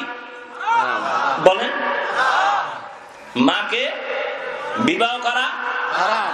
স্কুল কলেজের ছেলে মেয়েরা জানে? কথা বলেন না কেন? জানে না। জানে কি জানে না? জানলে বলবো তারা মানুষ, যে বলবে জানি না ও অমানুষ। বিবাহ ছাড়া সন্তান জন্ম দেওয়া সুন্নত, হারাম না হারাম? জানে কলেজের ছেলে মেয়েরা? যদি বলেন জানে, আমি বলবো মানুষ। যদি বলেন জানে না, অমানুষ। কথা শেষ না। জানলো যে, কই থেকে জানলো? বিয়ে ছাড়া সন্তান জন্ম দেওয়া হারাম, এটা তো কলেজের কোন বইয়ের কথা না, এটা আল্লাহর কোরআনের বিধানের কথা। এর মাকে বিয়ে করা হারাম, এটা কলেজের কোন পাঠ্য বইয়ের কথা না, এটা কোরআনের কথা। ওই কলেজের ছেলে মেয়েরা জানলো কিভাবে? অবশ্যই কোন না কোন কোরআনের ছোঁয়া পেয়ে জেনেছে। অতএব সব কথার জবাব একটাই হলো, মানুষ হওয়ার একমাত্র শিক্ষা হলো আল্লাহর কোরআন বা ধর্মের ছোঁয়া পাওয়া শিক্ষা। স্কুল কলেজে পড়ানেওয়ালা ডাক্তার, নামাজি, দাড়িওয়ালা নাই? আপনি বলবেন সে অমানুষ? স্কুল কলেজে পড়ানেওয়ালা engineer, RAB, army, police, BDR, দাড়িওয়ালা, নামাজির অভাব নাই। এমনকি আর্মি, কোরআনের হাফেজ, রমজানে তারা তারাবি পড়ে। আর্মির ইমাম, হাফেজ তারাবি পড়ায়। বলবে না মানুষ? তাহলে কলেজ খারাপ বলা যাবে না, স্কুল খারাপ বলা যাবে না, চরিত্র খারাপ। তো চরিত্র খারাপ, ভালো করে মনে রাখিস হে যুবক, আখিরাতের লাইনেও যদি আগাও অথবা দুনিয়ার লাইনেও যদি আগাও রে যুবক, যদি সুনাম নিয়ে কবরে যাইতে চাও, মাটি তোর জন্য দোয়া করবে, তবে চরিত্রটা ভালো রাখিস। আর চরিত্র ভালো যদি রাখতে চাও, এই দেশের মধ্যে কত ওসি সাহেব, এসপি, মন্ত্রী, এমপি কত সুন্দর, দেখলে কলিজা ঠান্ডা, আলেমদের মহব্বত করে, মানুষের সাথে কোনোদিন গালাগালি করে না। আবার কত বান্দা আছে গালি ছাড়া সালামও দেয় না। আছে না নাই? এরে আল্লাহর বান্দা, ভালো করে শুনে নাও, এসপি, আর্মি, বিডিআর, দুনিয়ার লাইনে যে কোনো লাইনে ডাক্তার ডক্টর হয়ে যদি সুনাম অর্জন করে কবরে যেতে চাও, এখন থেকে রেডি হয়ে যা, চরিত্র ভালো রাখবি। আর ওই চরিত্র যদি ভালো রাখতে চাও, আমি পায়ে হাত রেখে 2টা শর্ত করে দিব। 1 নম্বরে মোবাইল চালাবি না, 2 নম্বরে গাঞ্জাখোর বখাটে যুবকের বন্ধু বানাবি না।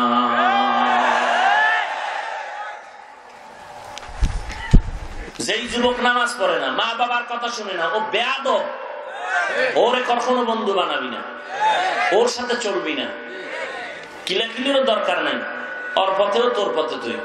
যদি ডাক্তার হতে চাও, এই যুবক, প্রত্যেকটা ছেলে লেখাপড়া করো, একটা টার্গেট আছে না? কথা বলো না কেন? যদি মনে করেন ডাক্তার হবো, ডক্টর হবো, ইঞ্জিনিয়ার হবো, একটা টার্গেট নিয়ে যদি আগায় চাও, এটা যদি সুনামের সাথে চাও, চোর না হও, দুর্নীতিবাজ না হও, সুনাম রক্ষা করতে চাও, তো চরিত্র ভালো রাখবি। আর চরিত্র ভালো রাখার জন্য 2 শর্ত: মোবাইল চালাবি না, আর বেয়াদব দুশ্চরিত্র যুবককে কখনো কাছে জায়গা দিবি না। পারবি? তোরটাই খারাপ, তুই জায়গা দিবি আর কারে? তোর চুলের ডিজাইন দেখলে বান্দরও বলায়। তুই ইন্দুর হইলি কেন চুল খাইটা? তোর খুব ভাল লাগে না? হ্যাঁ, তোর মতো ইন্দুরে কার তুই ভালো, বুঝো নাই? রসুলকে মোহাব্বত করতে ভালো লাগে না? রসুলের তরিকায় চুল কাটা নাই? হ্যাঁ, তা তুই টিকটিকি বানাও কেন চুল কেটে? তোরে খানা দেয় তোর বাপে? রিজিক কে দেয়? আল্লাহ। তোর জেহেন শক্তি কে দেয়? আল্লাহ। তোরা 1 ক্লাসে 30 জন পরীক্ষা দিছে, তুই যে 1 নাম্বার হইলি, এই মর্যাদা, এই বরকত কে দিছে? আল্লাহ। হ্যাঁ, আল্লাহ। তুই সে আল্লাহকে বেজার করো কেন?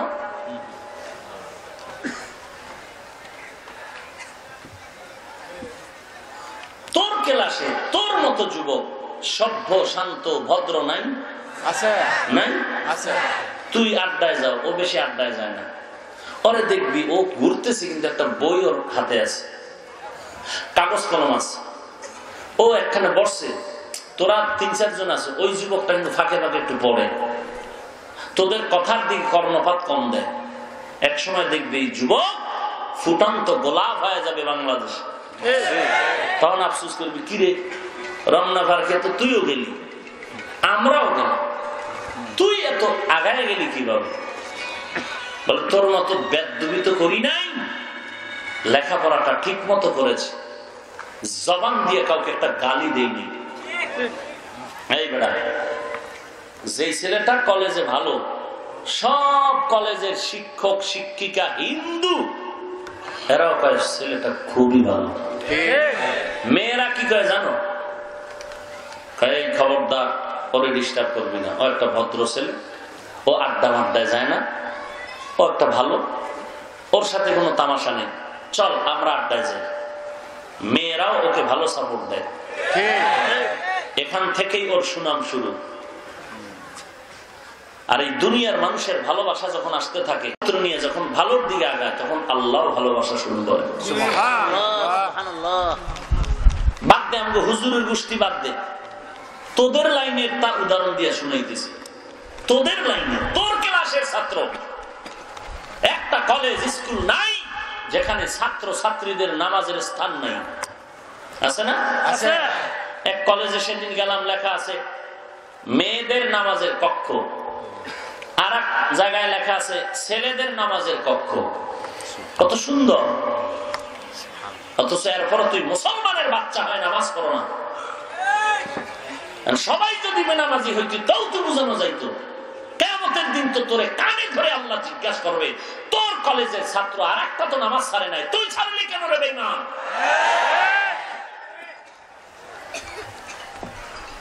তোর কলেজের ছেলে একই ক্লাসে পড়েছ, ও নামাজ ছাড়ে নাই, তুই ছাড়লি কেন?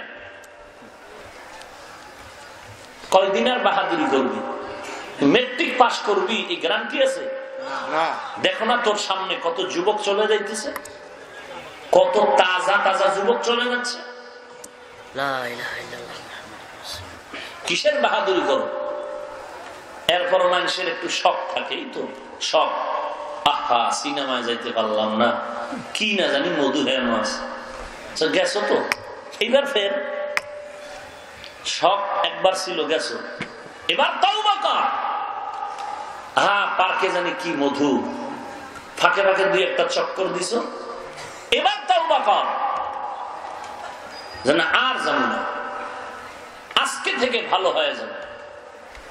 আমি দুনিয়াতেও যদি কিছু করি, আমি সুনামের সাথে আদর্শ কায়েম করতে চাই, আমাকে দেখে জানো হাজার ছেলে মেয়েরা আমার পক্ষে স্লোগান দেয়। বড় আফসোস, আহা,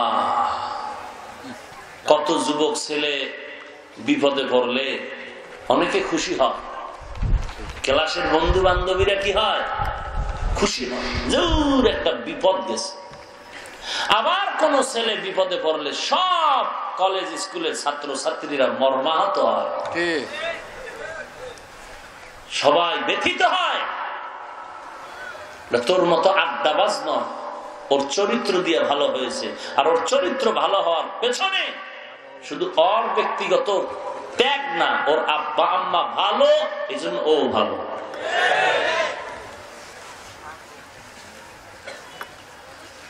আজকে তুই এত সুন্দর ছাত্র, ক্লাসে নাম্বার পাও না নকল না করলে,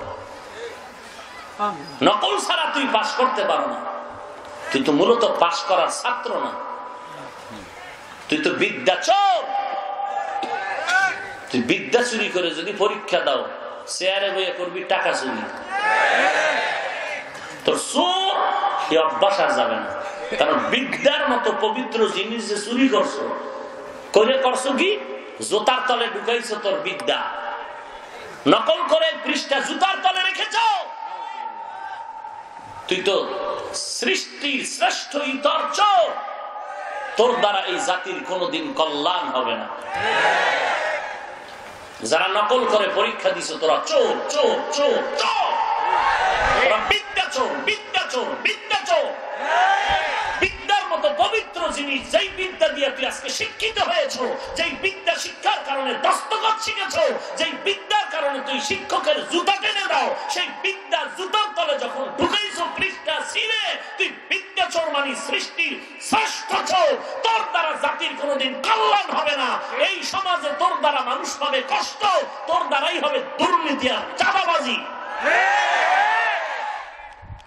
তুই বিদ্যাচর, তুই বেহায়া, তুই লম্পট, তুই অসভ্য।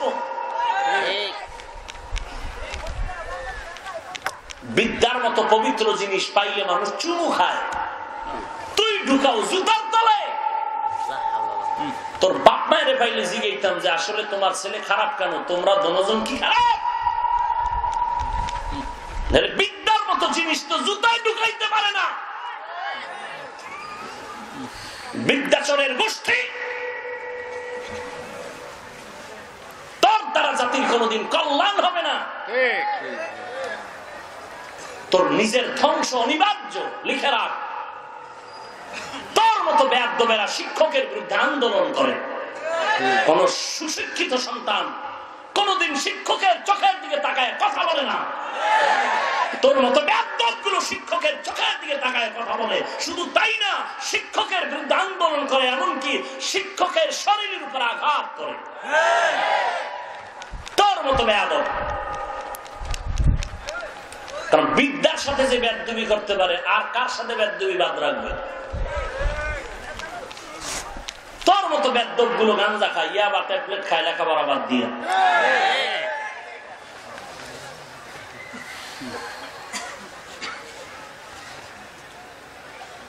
আল্লাহ হেদায়েত দান করুন। এতক্ষণ আলোচনায় কি বুঝাইতে পারলাম? কলেজ বন্ধ না, স্কুল বন্ধ না, থাকবে। আল্লাহ সবাইকে বুঝার তৌফিক দান করেন। ও যুবক, রাসূল যুবকদের জন্য অনেক দোয়া করছেন। কোন যুবক? গাঞ্জাখোর, ইয়াবাখোর, মদখোর?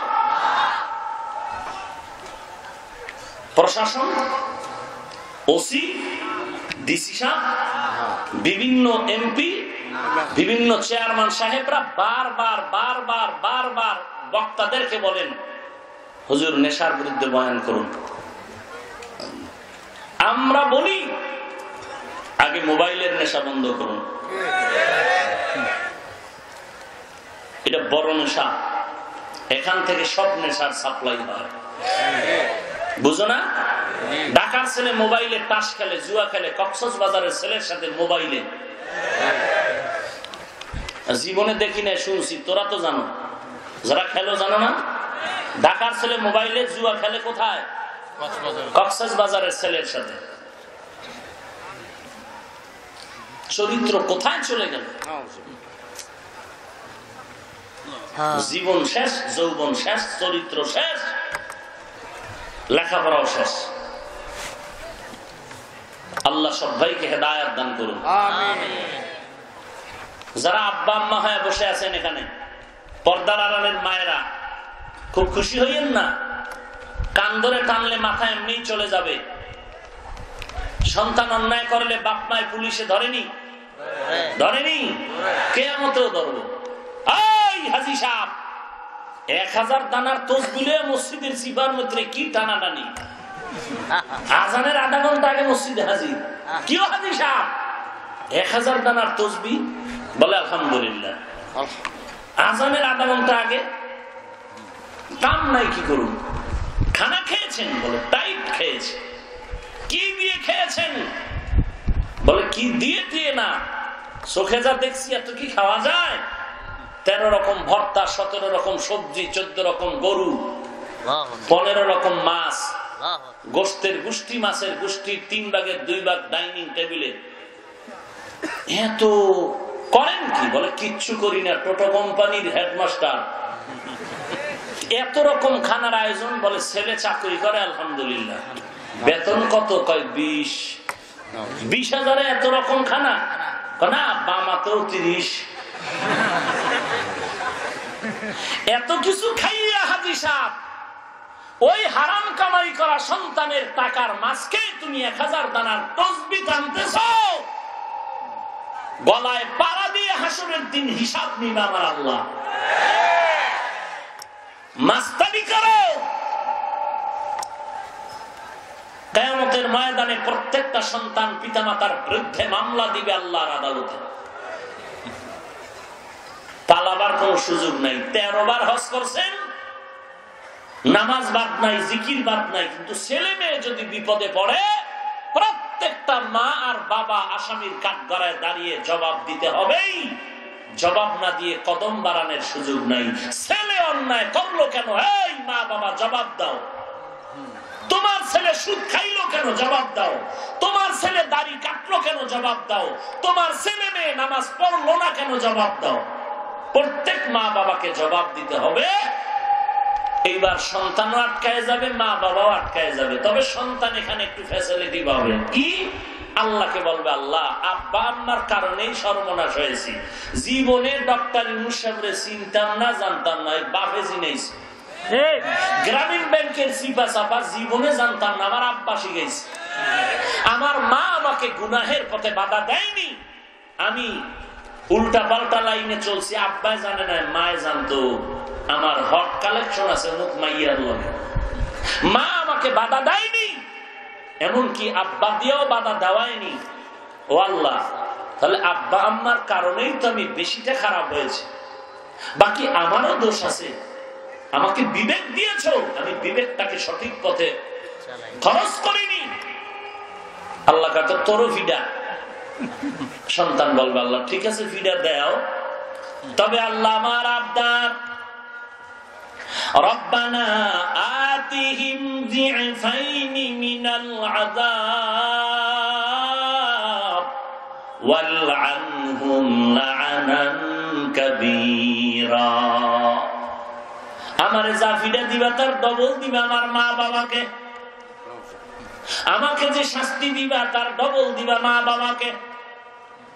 আল্লাহ মঞ্জুর করে নিবেন। এ যুবক, পায়ে হাত রেখে বলছি, বাবা তোমার মতো যুবক স্কুল কলেজে পড়ে, চাকরি করে, ব্যবসা করে, হারাম খায় না, নামাজ ছাড়ে না। তুমি আর কয়েকদিন বাহাদুরি করবা? আল্লাহর দরবারে তওবা করো, কান্না করো, মনটারে বুঝাও রে মন। আজকে তুমি টুপি পরলা না, নামাজ পড়ো না, আজকে তোমাকে পায়ে ধরে বলি তারপর দিনের পথে চলতে চাও না। তোমার পায়ে ধরে ধরে বলি তারপর তুমি টুপি মাথায় দিতে চাও না। আর আমাকে যদি কেউ কোটি কোটি টাকা দিয়ে বলে দাড়িটা ফেলে দাও, জিন্দেগি চলে যাবে, কোনোদিন দাড়ি কাটবো না, টুপি ছাড়বো না, তুই টুপি মাথায় দিতে চাও না, আর আমি টুপি মাথার থেকে ফেলতে চাই না। ব্যাপারটা কি? তুমি বলো টুপি মাথায় দিলে মাথা গরম হয়ে যায়, লম্বা জামা পরলে শরীর আটকায় যায়, দাড়ি রাখলে যৌবনের ভাব নষ্ট হয়ে যায়। বলো হে যুবক, আজকে তুমি দাড়ি টুপি না থাকার কারণে বলো তুমি কি আরামে আছো? আমরা দাড়ি টুপির কারণে তো আমগো কোনোটাই নষ্ট হয় নাই। আসলে তোমার অন্তরে শয়তানের ধোঁকা। পায়ে হাত রেখে বলি তওবা করো, মা বাবার খেদমত করো, আলেম ওলামার মুহাব্বত নিয়ে চলো, 5 ওয়াক্ত নামাজ পড়ো, চরিত্রটা ভালো করে আগায় যাও। নিজের অপরাধের কথা একটু স্মরণ করে মাওলার দরবারে বালিশে মাথা লাগায় একটু কান্না করিস। বালিশে যখন মাথা লাগায় রাতের বেলা ঘুমাও, বাতি নিভাইয়া দাও। এই ঠান্ডার ভিতরে লেপ কম্বল গায়ে দিয়ে ঘুমাও। ঘুমের সময় আধা মিনিট চিন্তা করবি যে কত মানুষ ঘুমের ঘরেও তো মরে যায়, আমি যদি মরিয়া যাই তো আমার উপায় কি হবে? সকালবেলা আম্মা জান ডাক দিয়ে বলবে বাবা উঠ, আর ঘুমাইস না। মা দরজায় ধাক্কা দিয়ে দেখবে দরজা খুলে না। 3 বার ধাক্কা দেওয়ার পরে মায়ের অন্তরে ধোঁকা আসবে, না জানি কি হয়েছে। মা যখন আইসে তোর মাথায় হাত দিয়ে দেখবে পুরো বডিটা শক্ত, বরফের মতো ঠান্ডা। তোর মা একটা চিৎকার দিয়া বলবে কে কোথায় আছো? আয় আয়, আমার বাবা দুনিয়াতে জিন্দা নাই। মা পাগলনির মতো চিৎকারের আওয়াজ, বাবা কান্না করবে, তোর ভাই বোনেরা কাঁদবে। কেউ যাবে বাঁশ বাগানে বাঁশ কাটার জন্য, কেউ কবর খনন করার জন্য, কেউ যাবে ইমাম সাহেবের জানাজার খবর দেওয়ার জন্য, কেউ যাবে বাবা বাজারে কাপড় আনার জন্য, কেউ যাবে গরম পানি করে চিরতরে গোসল দেওয়ার জন্য। এ যুবক, কোন জবানে আওয়াজ নাই, স্বপ্নের মতো সব। জানাজা পড়ায় মা বলবে একবারের মতো, শেষবারের মতো আমার বাবার চেহারাটা দেখায় নাও। মা ধরে রাখবে, ছাড়তে চায় না, বলে মা তুমি ছেড়ে দাও, আর রাখা যাবে না। মা জানালা দিয়া তাকায় তাকায় কাঁদবে, আর বলবে তোরে আমি পেটে রাখতে কত রাত্র ঘুমাইতে পারি না, খাইতে পারি না। ওরে সন্তান, আজকে তুই আমারে কাঁদায় কবরে গেলি, আর ওই কবরে যাওয়ার পর যদি ফেরেশতা আসবে 3টা প্রশ্ন করার জন্য, যদি জবাব দিতে পারো আলহামদুলিল্লাহ, কবর হবে জান্নাত।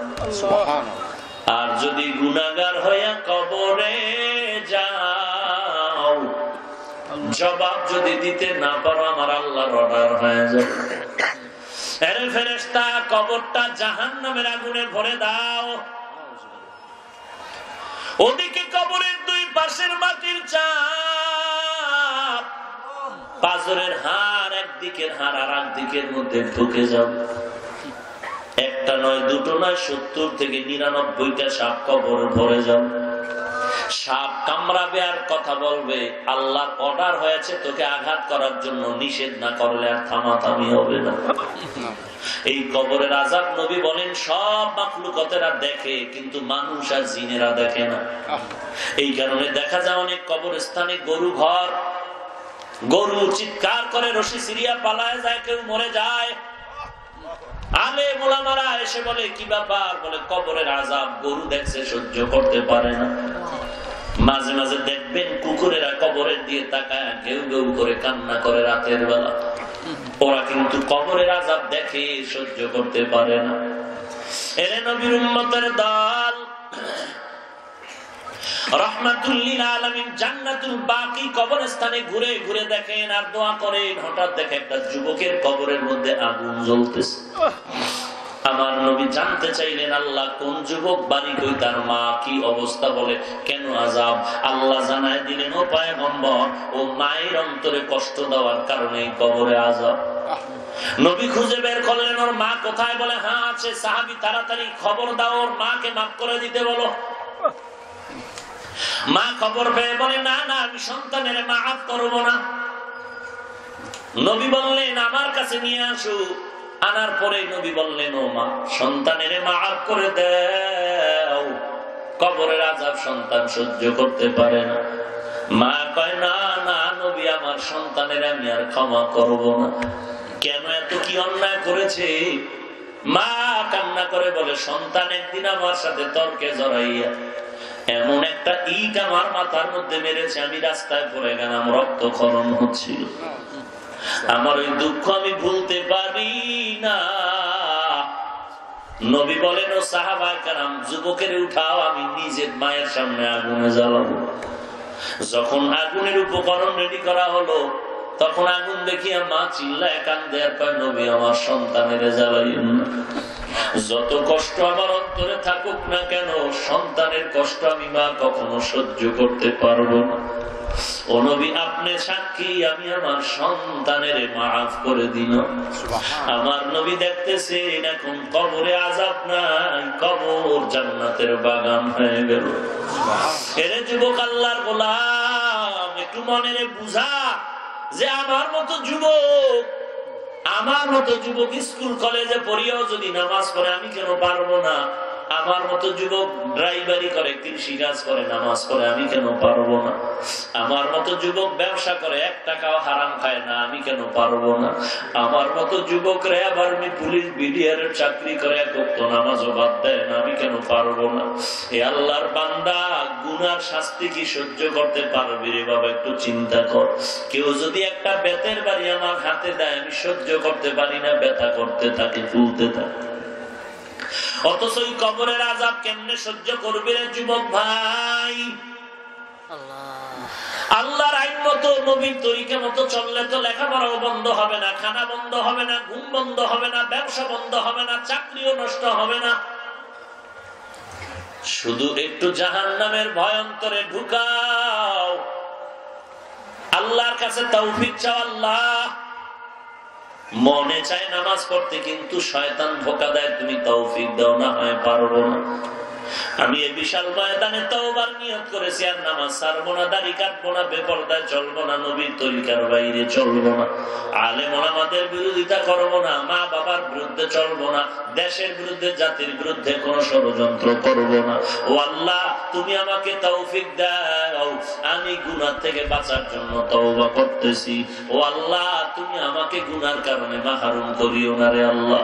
এই ময়দানে মনে হয় জানো আমার মতো গুনাহগার বান্দা আর কেউ নাই। এই ময়দানে মনে হয় আমার মতো গুনাহগার কেউ নাই রে যুবক। চোখ দুটো বন্ধ করে একটু চিন্তা কর, এই বয়সে কত অন্যায় তুই করেছো, তোর মাও জানে না, তোর বাবাও জানে না, আল্লাহ জানেননি। আল্লাহ জানেন। তোর মায়ে যদি জানতো তোরে আর সন্তান বলে পরিচয় দিত না, তোর আব্বা তোরে সন্তান বলে পরিচয় দিত না। তুই যে এই বয়সে অন্যায় করেছো, তোর ভাই জানলে তোরে ভাই বলে পরিচয় দিত না। আল্লাহ দিয়ে তাকায় দেখ, আল্লাহ পাক বলেন আমি সব জানার পরে আমি রাগ করিয়া পানিও বন্ধ করি নাই, বাতাসও বন্ধ করি নাই, সূর্যের আলো বন্ধ করি নাই, বরং আমি আল্লাহ তোর দিয়ে তাকায় আছি। কখন তুই একবার তওবার দরজায় এসে আল্লাহ বলে ডাক দিবি, চোখের পানিটা ছেড়ে যদি একবার আল্লাহ বলে ডাক দাও, আমি আল্লাহ তোর জীবনের সব গুনাহগুলো মাফ করে দিব। এরে বান্দা আল্লাহর দরবারে তওবা করো আল্লাহ, আর নামাজ ছাড়বো না, গুনার কাছে যাব না, নবীর তরিকার বাইরে চলবো না। ও আল্লাহ তুমি আমাকে তওবার তৌফিক দাও, আর জীবনে কারোর সাথে অন্যায় ব্যবহার করবো না রে আল্লাহ। 5 ওয়াক্ত নামাজ পড়ে চলবো, মা বাবার খেদমত করে চলবো। যদি তওবা করার খাঁটি নিয়ত থাকে, মুনাফিকি না থাকে রে বাবা, গলায় ছুরি আসবে, মরে যাবি, তারপরও জীবনে নবীর তরিকার বাইরে চলবা না। এমন খাঁটি তওবার নিয়ত যদি হয়, খাঁটি তওবার নিয়তে দুটো হাত আমার আল্লাহর দরবারে ফিরায়া দাও। ও দয়ার মালিক আমাদের হাত আপনি কবুল করে নেন, আমাদের তওবা কবুল করে নেন। আয় আল্লাহ, আপনি গুনার কারণে কাউকে খালি ফিরাইয়া দিয়েন না রে আল্লাহ। ও আল্লাহ, দয়া করে সবাইকে তওবা দান করেন, নবীজির সুন্নাতের উপরে মজবুত হয়ে চলার তৌফিক দান করেন। আমিন। আলহামদুলিল্লাহি রাব্বিল আলামিন, ওয়াসসালাতু ওয়াসসালামু আলা সাইয়্যিদিল আমবিয়াই ওয়াল মুরসালিন ওয়া আলা আলিহি ওয়া আসহাবিহি আজমাইন। রাব্বিরহামহুমা কামা রাব্বায়ানি সাগীরা। ইয়া আরহামার রাহিমিন, ইয়া আরহামার রাহিমিন, ইয়া আরহামার রাহিমিন। ও দয়ার মালিক, কুদরতের নজর দিয়ে তাকায় দেখেন বিশাল ময়দানে আপনার গোলামেরা হাজির। টাকার লোভে আসে নাই, খানার লোভে আসে নাই রে আল্লাহ। সবাই আমরা জাহান্নাম থেকে মুক্তি চাই রে মালিক। মেহেরবানি করে আমাদের জীবনের সব গুনাহগুলো মাফ করে দেন আল্লাহ। আজকের মাহফিল কবুল করে নেন, আলোচনার ভুল ত্রুটি ক্ষমা করে সহি তরিকায় আমল করার তৌফিক দান করেন। নবীজির মুহাব্বত আমাদেরকে কবুল করে নেন। আয় আল্লাহ, সকলের দিলের ন্যাক আশা পূরণ করে দেন। আয়োজনকারীদের কবুল করে নেন। আয় আল্লাহ, কাউকে গুনাহ অবস্থায় ময়দান থেকে ফিরাইয়া দিয়েন না। আমরা আপনার আদরের নবীর উম্মত, মেহেরবানি করে সবাইকে আপনি কবুল করে নেন। 5 ওয়াক্ত নামাজি বানায় দেন।